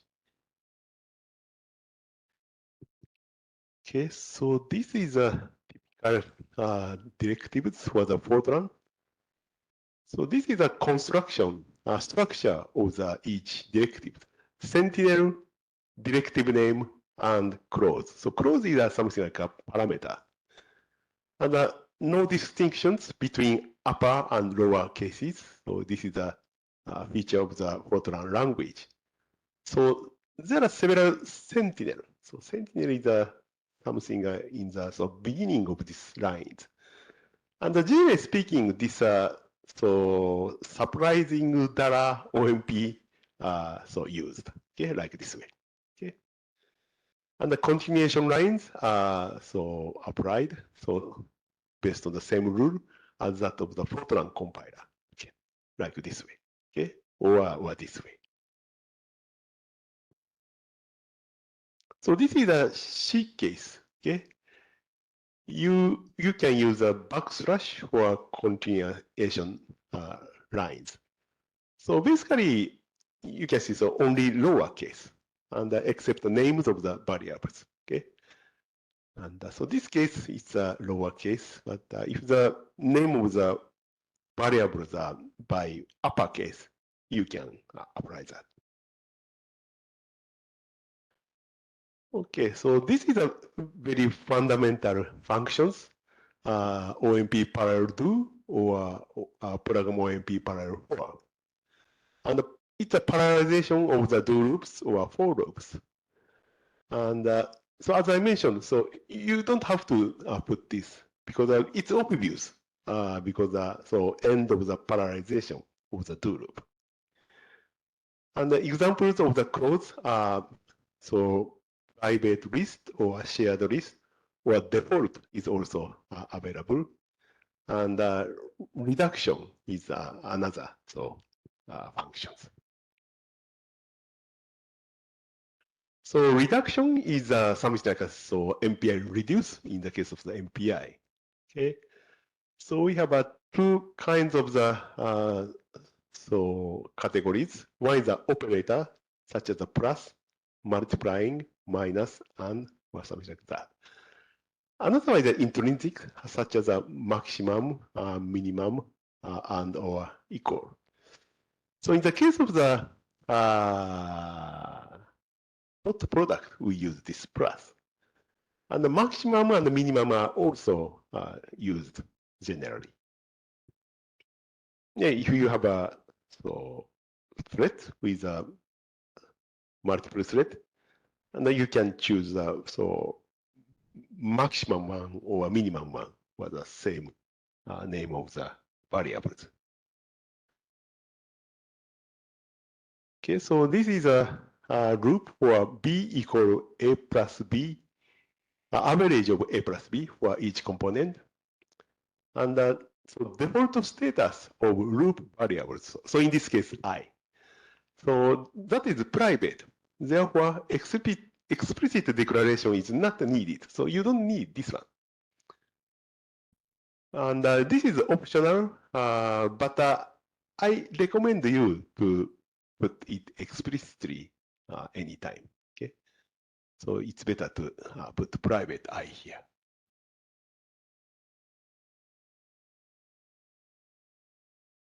Okay, so this is a case inside the loop we are calling function work. Okay, and A local and B local are the values. So in this case, default is private. So you can see I is private, and also A local and B local are calculated in each loop. So therefore, these are the private. But in this case, A and B are reduction. Okay, so it's a different category. So in OpenMP, there are several functions are supported. Okay, one is the OMP get num thread. So this is getting the total threads. And another one is the OMP get thread num. Okay, so this is a num thread, and this is a thread num. So this provides a thread ID. Okay, and this one is a MPI com rank, and this one is a MPI com. I don't remember the name. So to get the all processes. And also OMP get W time is very similar to the Open MPI W time. And it's a double precision. And also you can change the number of threads during the computations. And in the C case, it's the OMP set num threads. And in the Fortran case, you need to call OMP set num threads. Okay. Yeah, sometimes we use these, and this one is very widely used.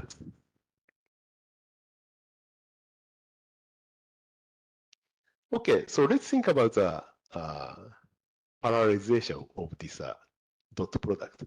Okay? It's a RZ equal val.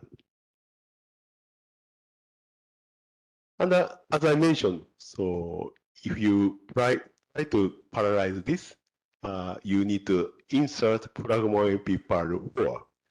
And I is private or default, but as I mentioned, it's better to put here. And so this value is a reduction, and for this adding computations. So reduction plus column val should be inserted here. So this is how we are calculating val. Okay. So you can see. So this is some between private and shared. Okay. So each thread is calculating RZ for each component, and the value is added to val like this way. Okay. And each thread is adding individually to this val. Then total sum is defined by this way.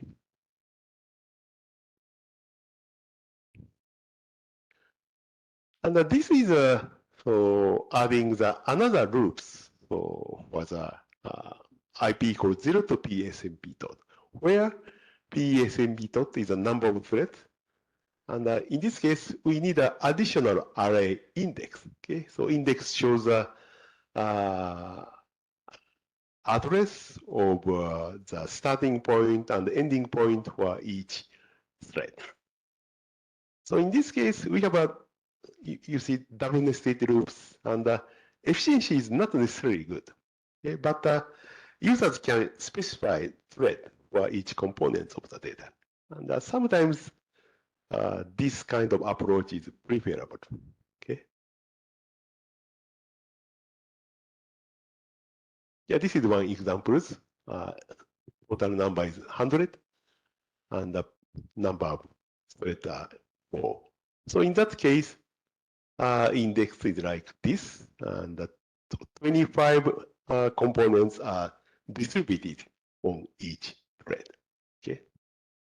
But generally speaking, if you are using GPU, so it's better to use like this way. Okay. Of course, you don't need to use the OpenMP, but even if you use, for example, OpenCC, so it's not recommended to this type of the very complicated loops for the GPU. Okay, so this is examples for the matrix vector multiply. And in this case, you just so do this way. So in this case, we have two double nested loops. Outer is IP and inner is I. And in this case, you need to be careful about the private status. And so this I and the IP, and also this var. Var is also private variable for each thread.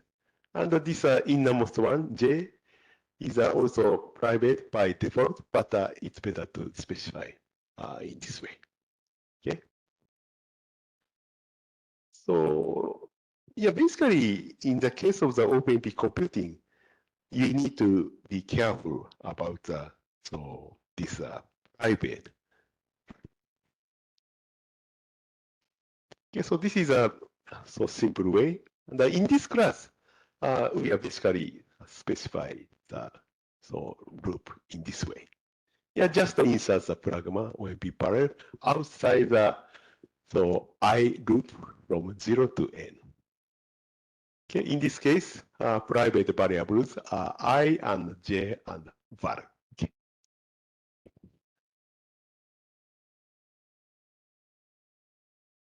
Okay, so actually, if you apply pragma OMP parallel 4 or pragma OMP, OMP parallel 2, OMP parallel provides us so this fork.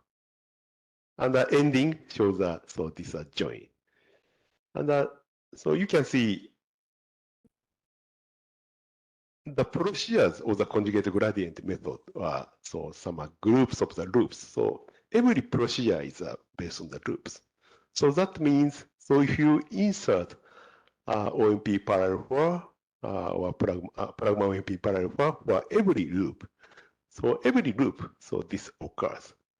So it provides a certain overhead. And in order to avoid that, so we have another way. Instead of the calling OMP parallel 2 or pragma OMP parallel 4, every loop, so we can just call 1 for the pragma OMP parallel or OMP parallel. Okay.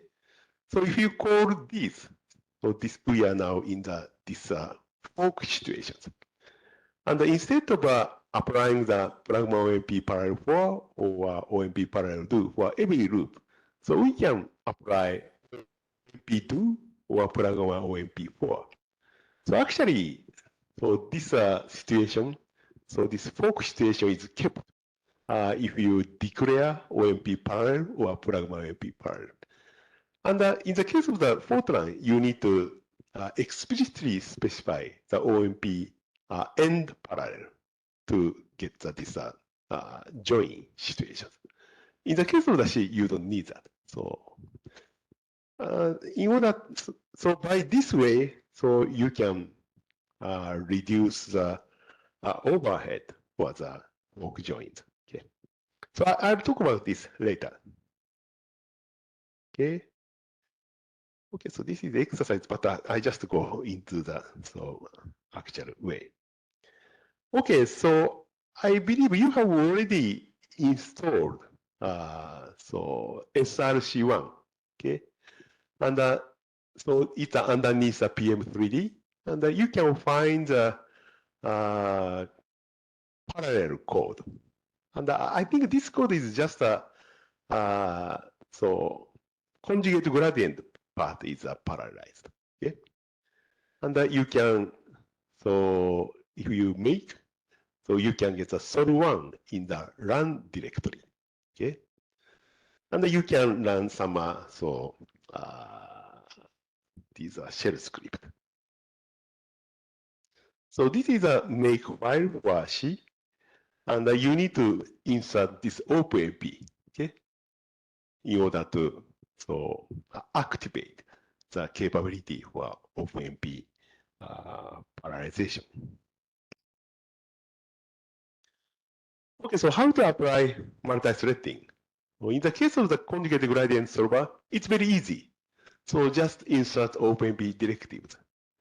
And if you have a ILU or IC preconditioning, it's a more sophisticated. It's more difficult. But in this class, we just focusing on the very simple case. So I'll talk about this matrix assembly part later. Okay. So this is how we parallelize the typical procedures of the conjugate gradient method. Okay. So this one is updating X and R. Yeah, in this case, just an insert. So program OMP parallel for private I. And this is a dot product. So we have several dot product procedures in each loop. So in this case, it's a D norm to 0. In this case, pragma OMP parallel for private I and the reduction plus colon D norm to 0. So according to this value, so you change the name of the variable. And this one is excuse me, matrix vector multiply. So in this case, this I, J and I and K. So I is a column ID. So they are private, and also W bar is private. So yeah, basically you just insert these pragma OMP parallel for, and you should be careful about the private. So this is a solve SR, so it's sending and receiving functions. So in this case, so you are copying the value of the each boundary nodes to the sending buffer. Okay. Actually, so this part is not negligible. Okay, and it's better to do parallelization. Okay, and in this case, you should be also careful about the private features. In this case, K and II, so they are the private variables.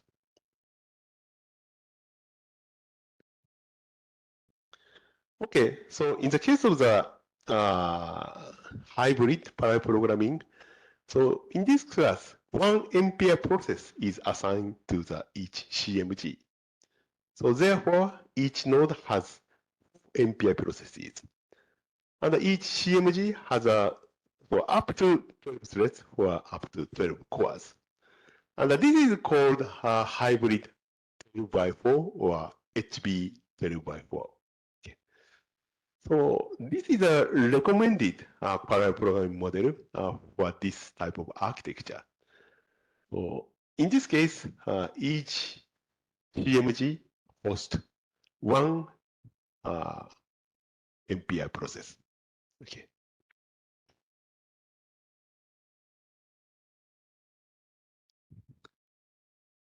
Okay, so I can show you some so examples, and you can try this later if you have time. Okay. And so this is the same problems, 256, 256, 192. And so in this case, we apply the 8 nodes and 384 cores. So meshes are divided into 8 by 8 by 6. Okay. But in the case of the 12 by 4, we have only 30 processes. Okay. And because so number of the MPI processes is so 1 over 12. Okay.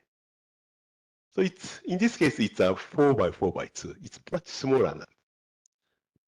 And in this case, if you run the mg.sh, in this case 8 nodes and 384 processes. And in this case, it's 8 nodes, but the process number is just 32. Of course, as long as you keep the number of the processes as 32, you can reduce the number of the node. But anyway, so you can see, so very different number of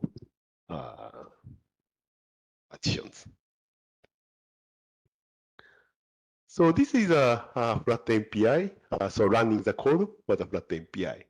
So you have already see this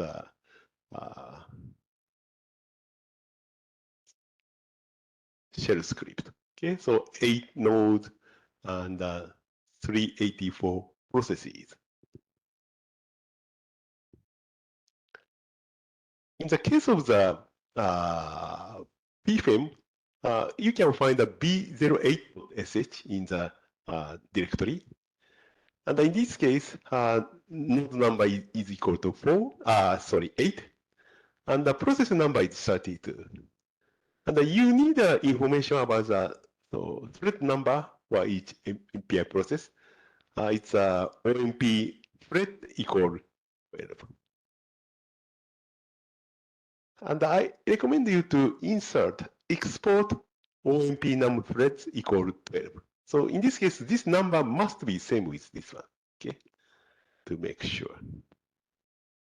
And also, you can run the code without with this way, but also you can specify the export XOS MMML paging policy demand. Okay. But actually, in this case, there are very few difference between with and without this statement. Okay, so I'll show you so the meaning of this one. Okay, so this one, this parameter is some paging policy, page allocation trigger of the each memory unit. Okay? And the demand is a demand paging method, and it's very flexible. And the pre-page is a pre-paging the method, so it's a fixed values. And there are 3 terms. Okay, and so I skipped the details of these, and so by these 3 terms, you can so specify the policy for each one. And so default is a pre-page demand pre-page, but so Fujitsu recommends demand, especially for using multiple CMGs in a single MPI process. I mean, single open thread process. Therefore, in this case, we just use a single CMG for each MPI process. Therefore, it doesn't matter. But so in order to make sure, so we can put demand.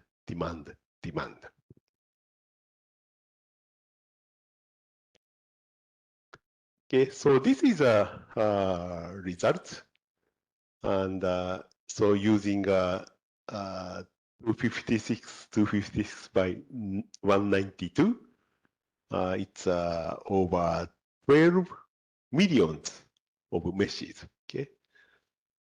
So from a single node to 24 nodes, so up to 1100. Okay. So in this case, you can use up to 12 nodes. Okay. And we just compare the performance of the linear solver. Okay. And so these two are three are so flat MPI for the P mesh and the K mesh and the hybrid 12x4 in this case. And this is a linear one. Okay.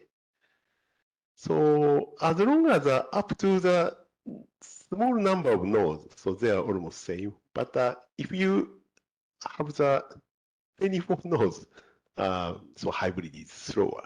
Okay. And so yeah, you can see this is a parallel performance. And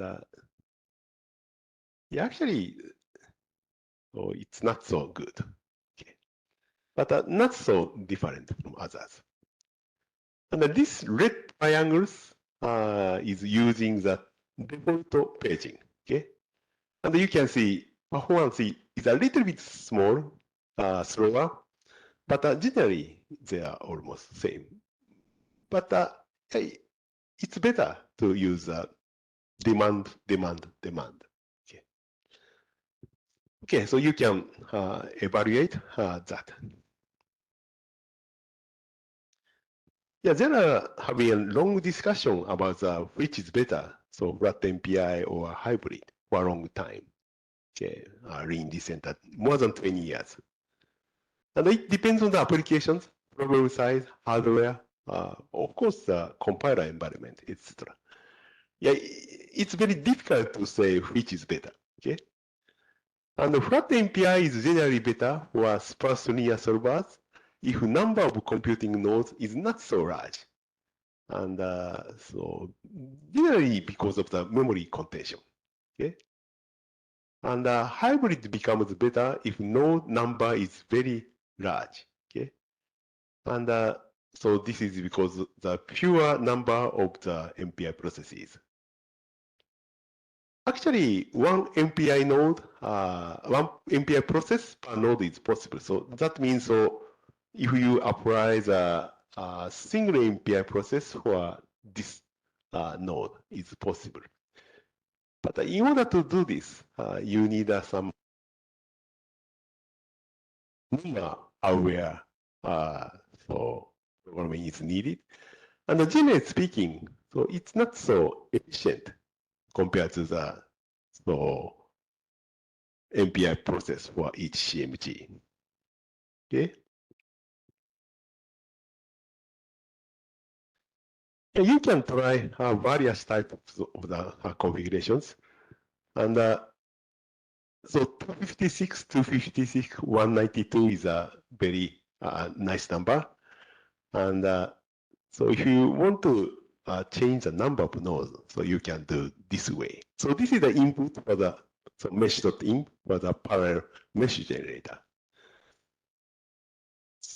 So in the case of the 12 nodes and the 24 nodes for this flat MPI, it's not possible.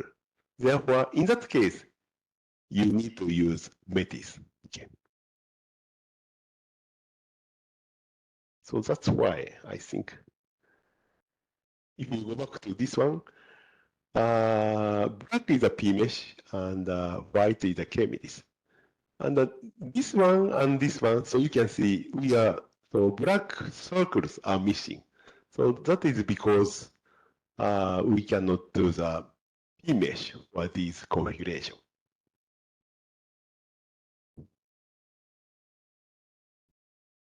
Okay.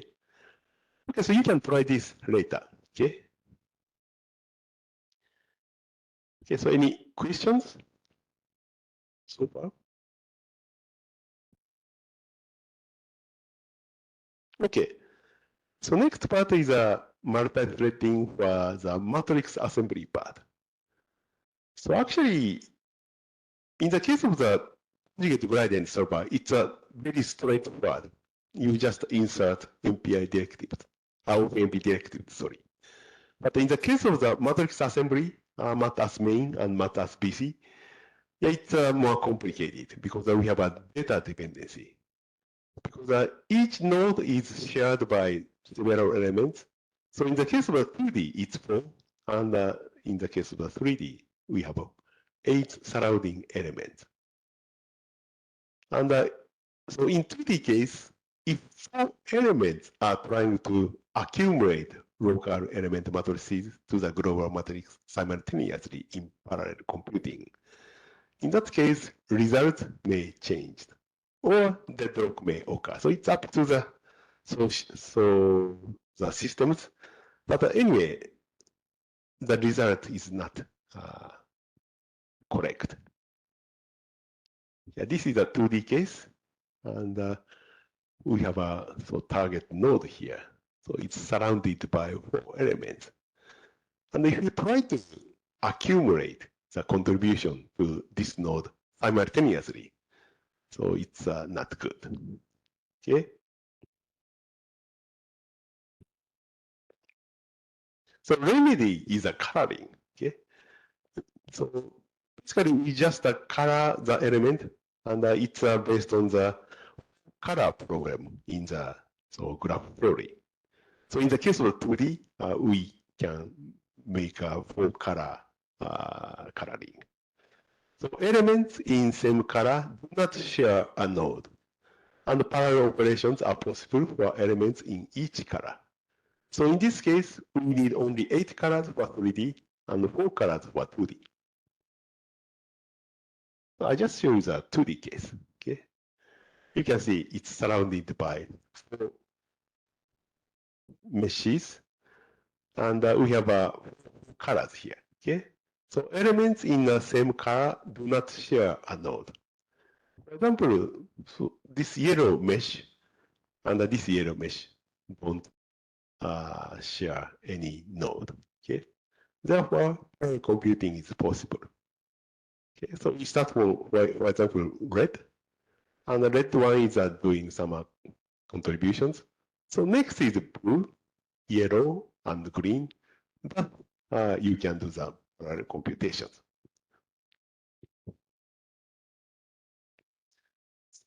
For example, this is a target for the 8x6 48 meshes. So we can apply the coloring.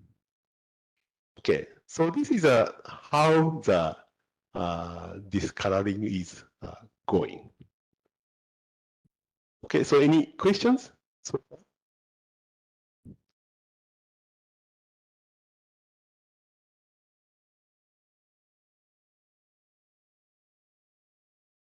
Okay, let's go. Okay, so this is a target geometry. We have 8x6. And we have several arrays. Okay, so one is a elm color index. Okay, and the elm color index is so size is NP plus 1. And so it's a element number in each color. So NP is a number of nodes, and color number is much smaller than NP, but so we define this such large case. And N color item, so size isolate is a element ID in each color. Okay. And the W1 is this is a 1D so array, so size is NP. And the flag of each node, 0 is it's not flagged in the current color. And 1 is already flagged. Okay. And the W2, W2 is the size is so isotope and the color of each element. So actually, so you can see this this pass from the node, and so W1 value is so defined on each node. Okay, and the W2 is for the element, and you can see the information in so this lower part. Okay, and the W3 is the accumulated number of colors colored elements in each color. And the elm color dot is the total number of colors. Okay. So let's see what is happening. So this is a loop for coloring these elements. Okay.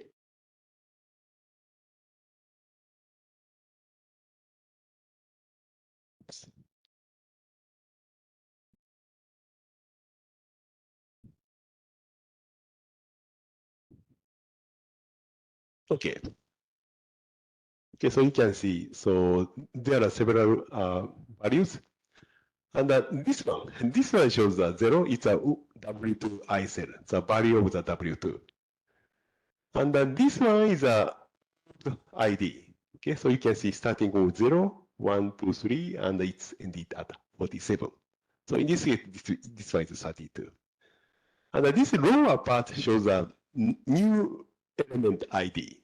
Okay, and the W2 is a color ID of the element, and the ID old is a element ID, original one. And this one is a new one. So like this way. Okay, so first color is the first color, and we are now visiting the number 0 element. Okay, and we have several loops here.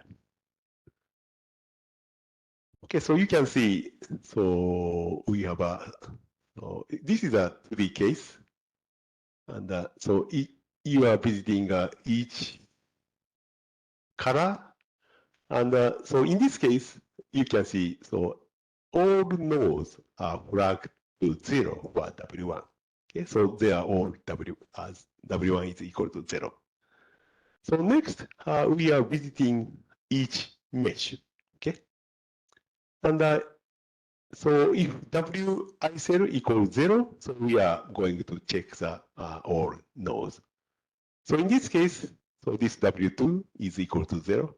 So we need to check this, the number 0 mesh. Okay. Now I call is equal to 1 and I cell equal to 0. Okay. So IN1 to IN4 is a ID of mesh. Okay, because it's starting from 1, so therefore it's -1 here. Okay. And the value of IP1 to IP4 is a value of the W1 for each node. Okay, so it's already initialized here. Now all the value of the IP1, IP2, IP3, IP4 are 0. Okay.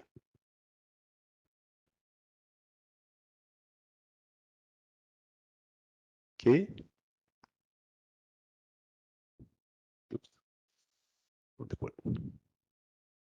So next, we calculate the sum of the IP1 to IP4.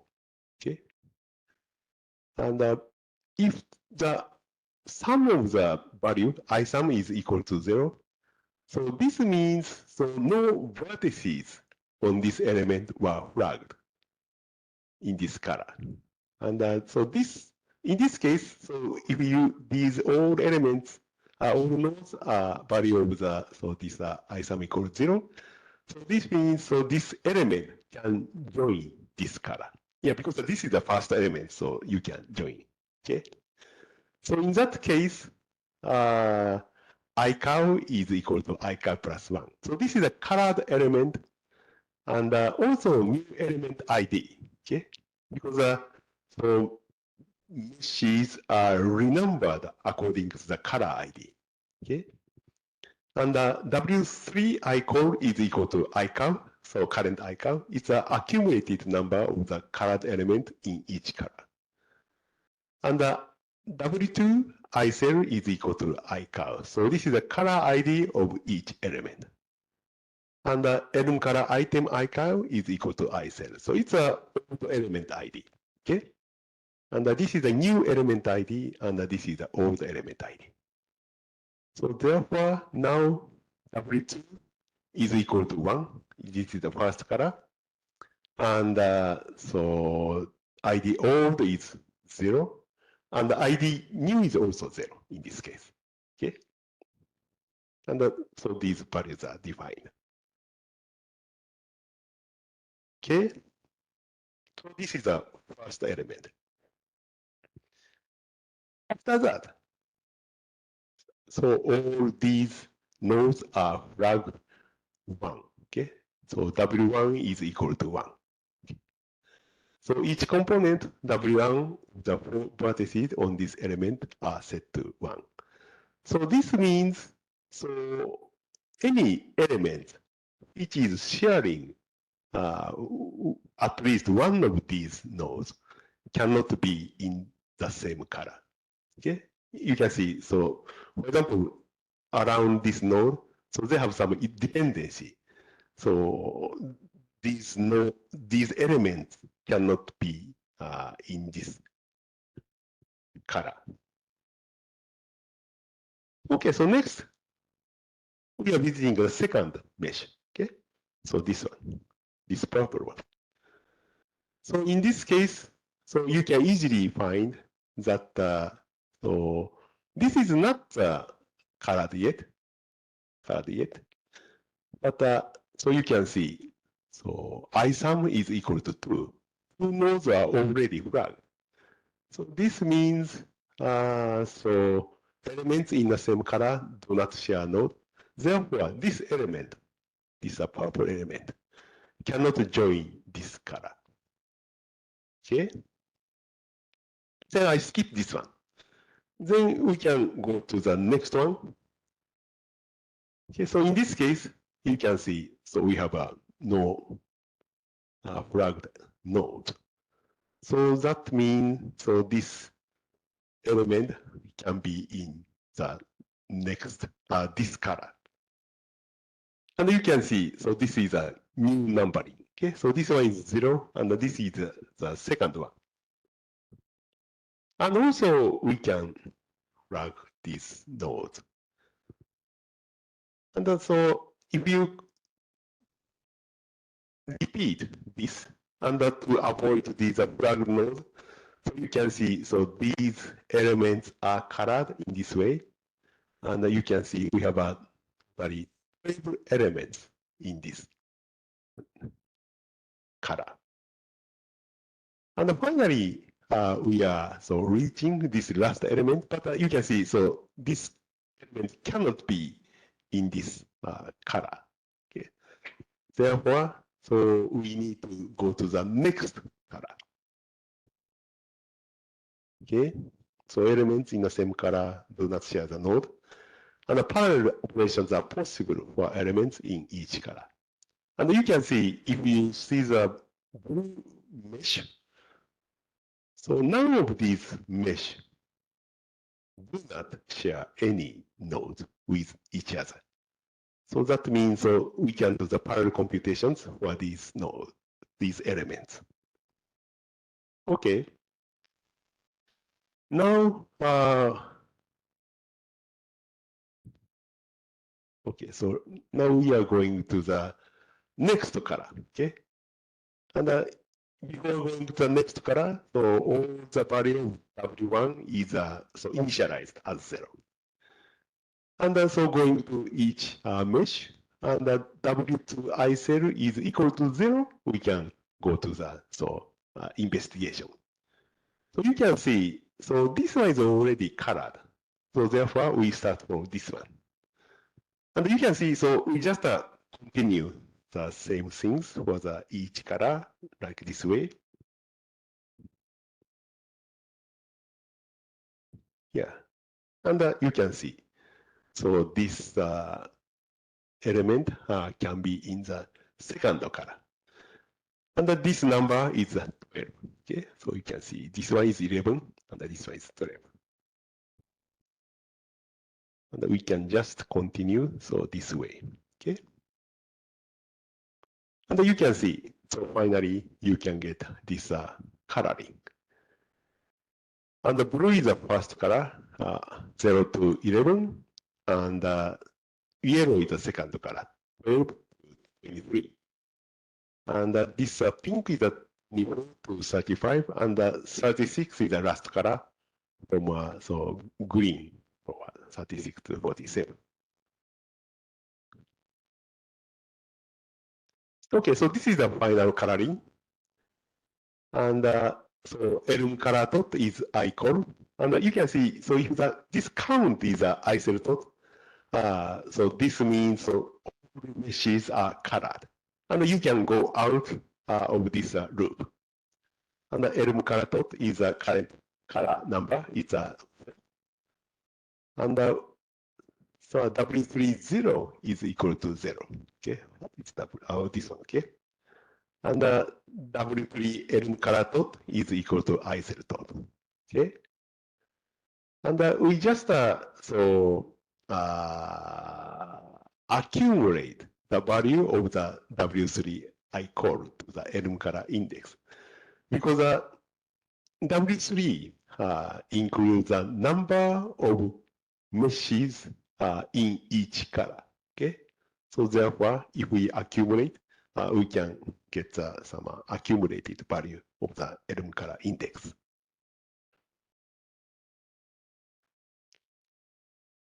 Okay, so we can utilize this information for the matrix assembly. Okay, so this is a loop. So outer loop is I call equal 1 to elm color dot. And so we can parallelize this part. I cell 0 is equal to elm color index to the next elm color index. And so this elm color item I cell 0 means so this I cell 0 is a new element ID, and this I cell is a element ID. Okay. So therefore, so this I cell node is based on the element ID, and the IN1 to IN8 are so defined. So by this way, so you can parallelize the loops for the matrix assembly. Okay, and you can see we have a lot of list of the private variables. Yeah, because if you remember, we have a lot of variables inside the loop for the matrix assembly. And mostly, so they are private, and you need to specify those one by one. Of course, you can specify that default is private, but in that case, you also need to specify the shared variable, so to separate that. So anyway, yeah, we have a lot of private variables. So in this way, you can parallelize the matrix assembly part. Yeah, actually, coloring process is very difficult to be parallelized, and it's still a research topic. But so by this coloring, you can do the parallel computations for matrix assembly. SRC2 includes a parallelization of the Polygon gradient solver and the matrix vector, matrix assembly part of the parallel version. Okay, so you can specify several part, and this is a 12 nodes case, and so this is a comparison of the time for the matrix assembly. Okay, and using the 12 nodes, and so this is the time for the no OMP. So this one is C, and this one is Fortran. Fortran is a little bit slower, but you need so roughly 2 seconds. Okay, but in the case of the parallel case, okay, so you can see it's dramatically changed, roughly 2 seconds, 0.2 seconds or something. So generally, if you apply the 12 threads, the performance is 8 or 9 times better. Okay, and so yeah, you can compare the result of the SRC1 and SRC2 for the matrix assembly part.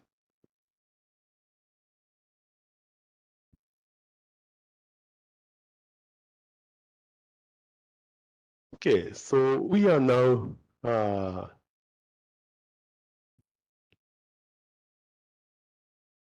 measuring the time for the matrix assembly like this way. So including boundary condition. Okay. And so you can see, so these are written. Okay. Okay. So this is the end of the so matrix assembly and also the conjugate gradient solver parallelization. Okay. Any questions so far?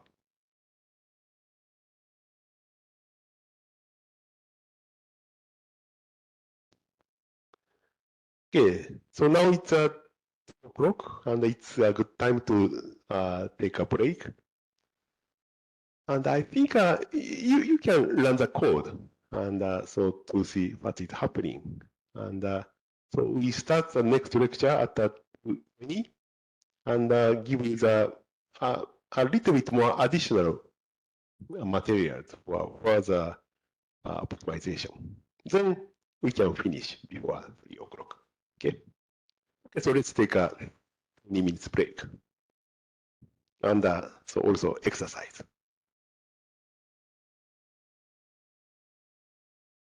Okay, so any questions for this part? Okay, so let's go to the final part. Okay, so this part is a little bit technical, and we apply the further optimization.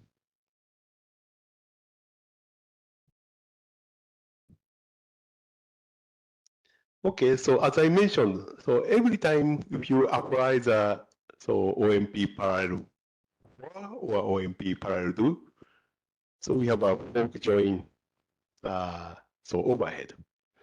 So one of the remedy for that is just apply the OMP parallel or plug my OMP parallel once and do the computations. So keeping the parallel situations. Usually we just put the plug my OMP instead of put the plug my OMP parallel for. But here we apply the more aggressive way. Okay. So this is SRC3, and so if you go to the SRC3, so this is the beginning part of the conjugate gradient solver. So in the case of the original code, so every loop is like this way. Okay, if the loop is from 0 to n, we just apply the plug OMP parallel for. But in this case, we just apply the plug OMP parallel at a certain, and it covers a certain blocks. And instead of applying the OMP, we use this loop. Okay. So first, we call the PS method, and calling this OMP get num thread function. So here, PSMP dot is equal to the number of threads. Okay, and we just do some allocations, and here we are doing the SAP index. Okay, and the SAP index is defined like this way, and first n is divided by ESMP dot, and so NR is n minus NTH, so this value multiplied by PSME dot. So it's something like a remainder, okay? And we just accumulate this SMP index value, okay? So this SMP index means number of elements in each thread, okay? Like this way.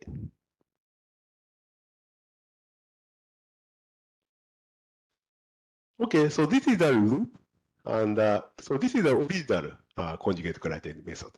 You can see every loop we insert the so pragma OMP parallel work. But in this case, so new code is a little bit different. And first, we call pragma OMP parallel private. Okay, so not for private. Thus, we have some so fork situation. Okay, and in this case, we try to parallelize so this loop and this loop, so in the same fork situation. Okay, and basically, so this program will be part is starting here just with the preconditioning and ending at so just after this so row computations. And so you can see, so IP is equal to the OMP get thread num. So this is a thread ID for this thread. Okay.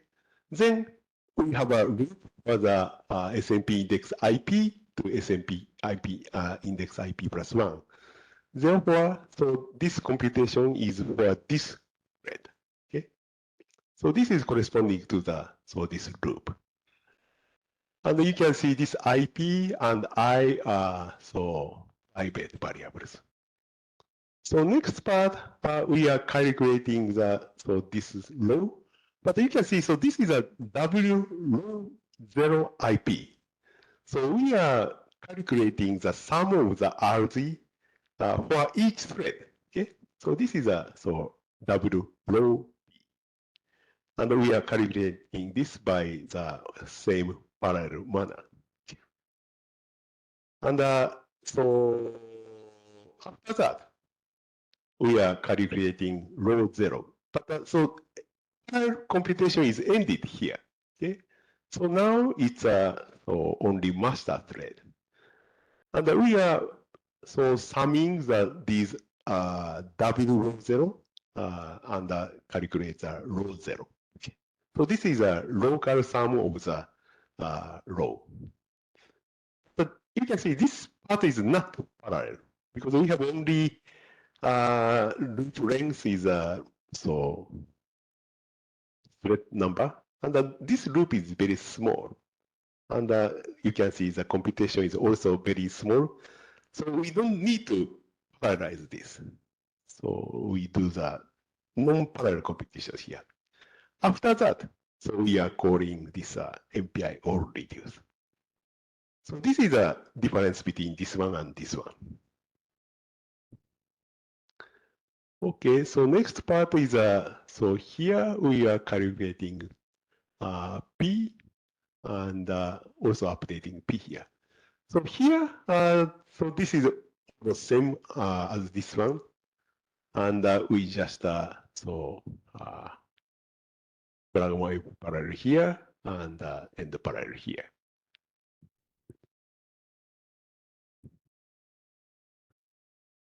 Okay, so next part is a matrix vector multiply, and we are calling solve send receive, and so do parallel computations for the matrix vector multiply. So in this case, so pragma AP parallel is still active. Okay, so you can see we have a multi-thread now. Okay, and so in the next page, we calculate the local value of this C10 in parallel manner instead of this one. And also, so we calculate the C10 in non-parallel manner and call MPI all reduce. So here we combine the two loops using this pragma OMP parallel. Okay, so next part is calculating, updating X and R and calculating denom2. And this part is also combined, and this part is parallelized, and also calculating the local value of the W denom20 is parallelized. And after that, so we apply the non-parallel computations for the denom20. Then call MPI all reduce. Okay, so this is number 3 implementation. And in the case of the number 4, okay, source 4, we have more aggressive method, okay? And so in this case, in this number 3, we have some non-parallel case. And every time we need to terminate the fork process.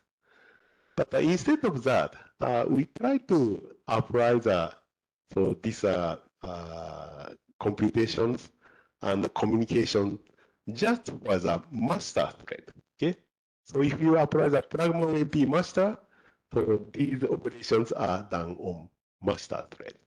Okay, so by using this method, you can keep this pragma file in the active manner continuously. Okay, and but sometimes you need to put this pragma clear to synchronize that. Okay, so let's see what is happening.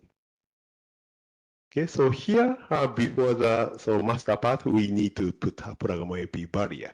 Then, so these serial computations and communications are done by OMP master.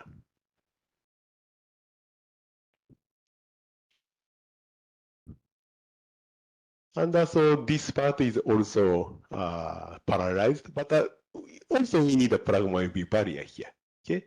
And parallel here. Okay. And we need to put this solver send receive, and so again we apply this pragma parallel private. And in both cases, so we still keep the parallel mode active.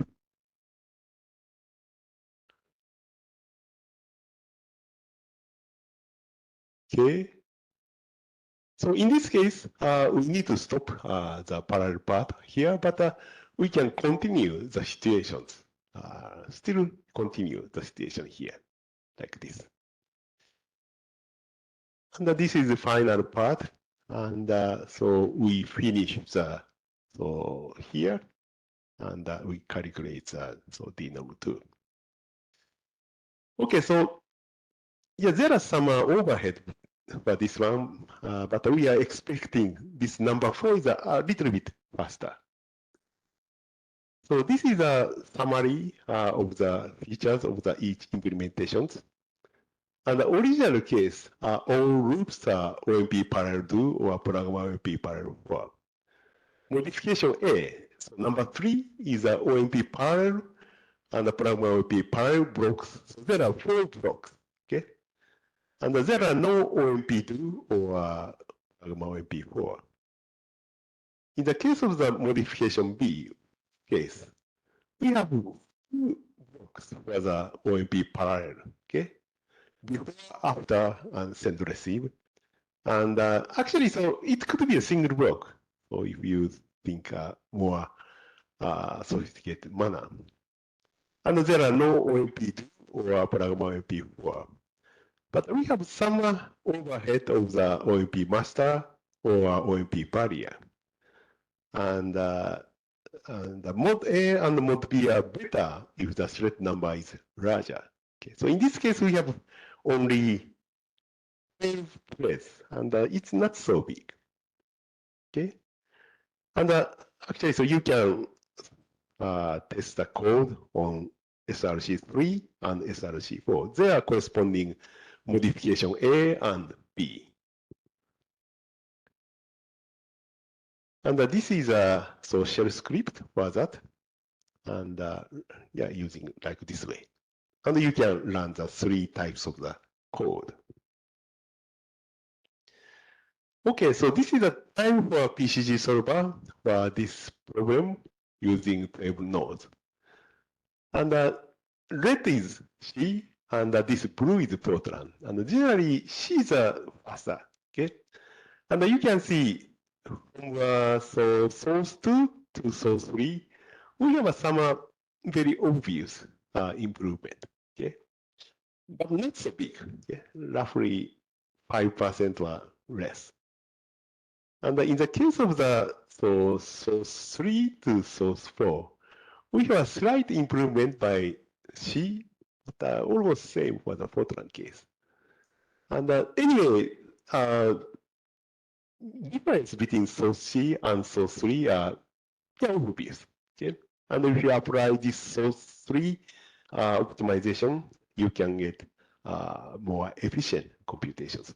Because we have a lot of overhead by this, because all groups are this overhead, and we can avoid this. So anyway, so this type of modification could improve the performance. And if we have such kind of applications with OpenMP, so you can try that. So anyway, so you should remember that OpenMP or OMP parallel loop or every loop is not so good. Okay. So this is the end of the material of these lectures. And so any questions?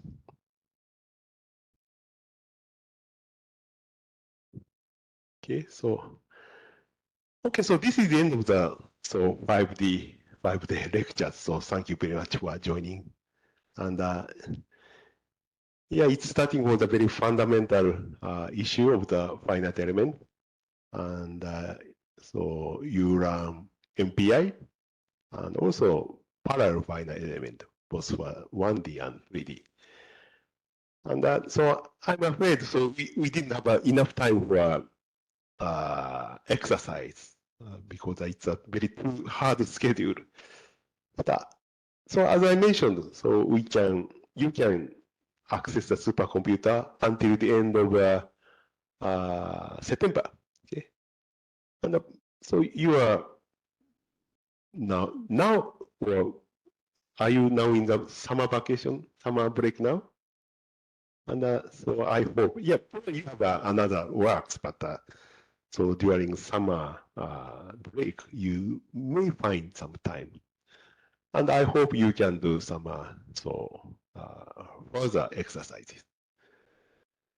And if you have any questions, so please feel free to contact me. So you know my email address. And if you have any questions or problems, so you can ask me. And I hope so this lecture will be helpful for your further study and also research. So this time we are focusing on the finite element method.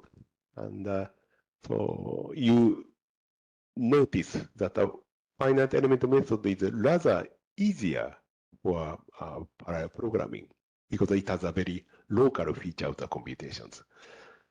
But so you can extend this idea to other applications, and I hope so that will be helpful. And also, I hope you learned that so careful design of the local data structure for the parallel computing is very useful and important. Okay.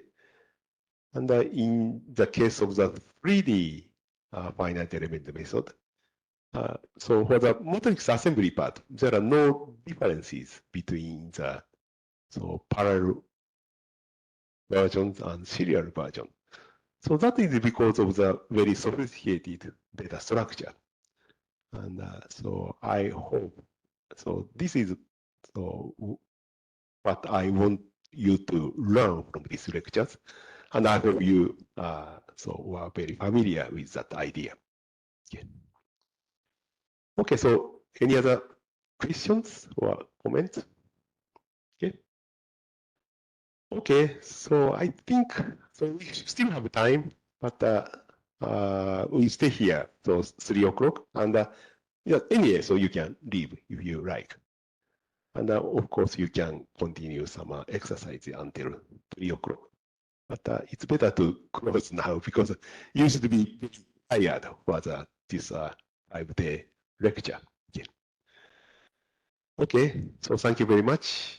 And so, yeah, that's very nice to see you.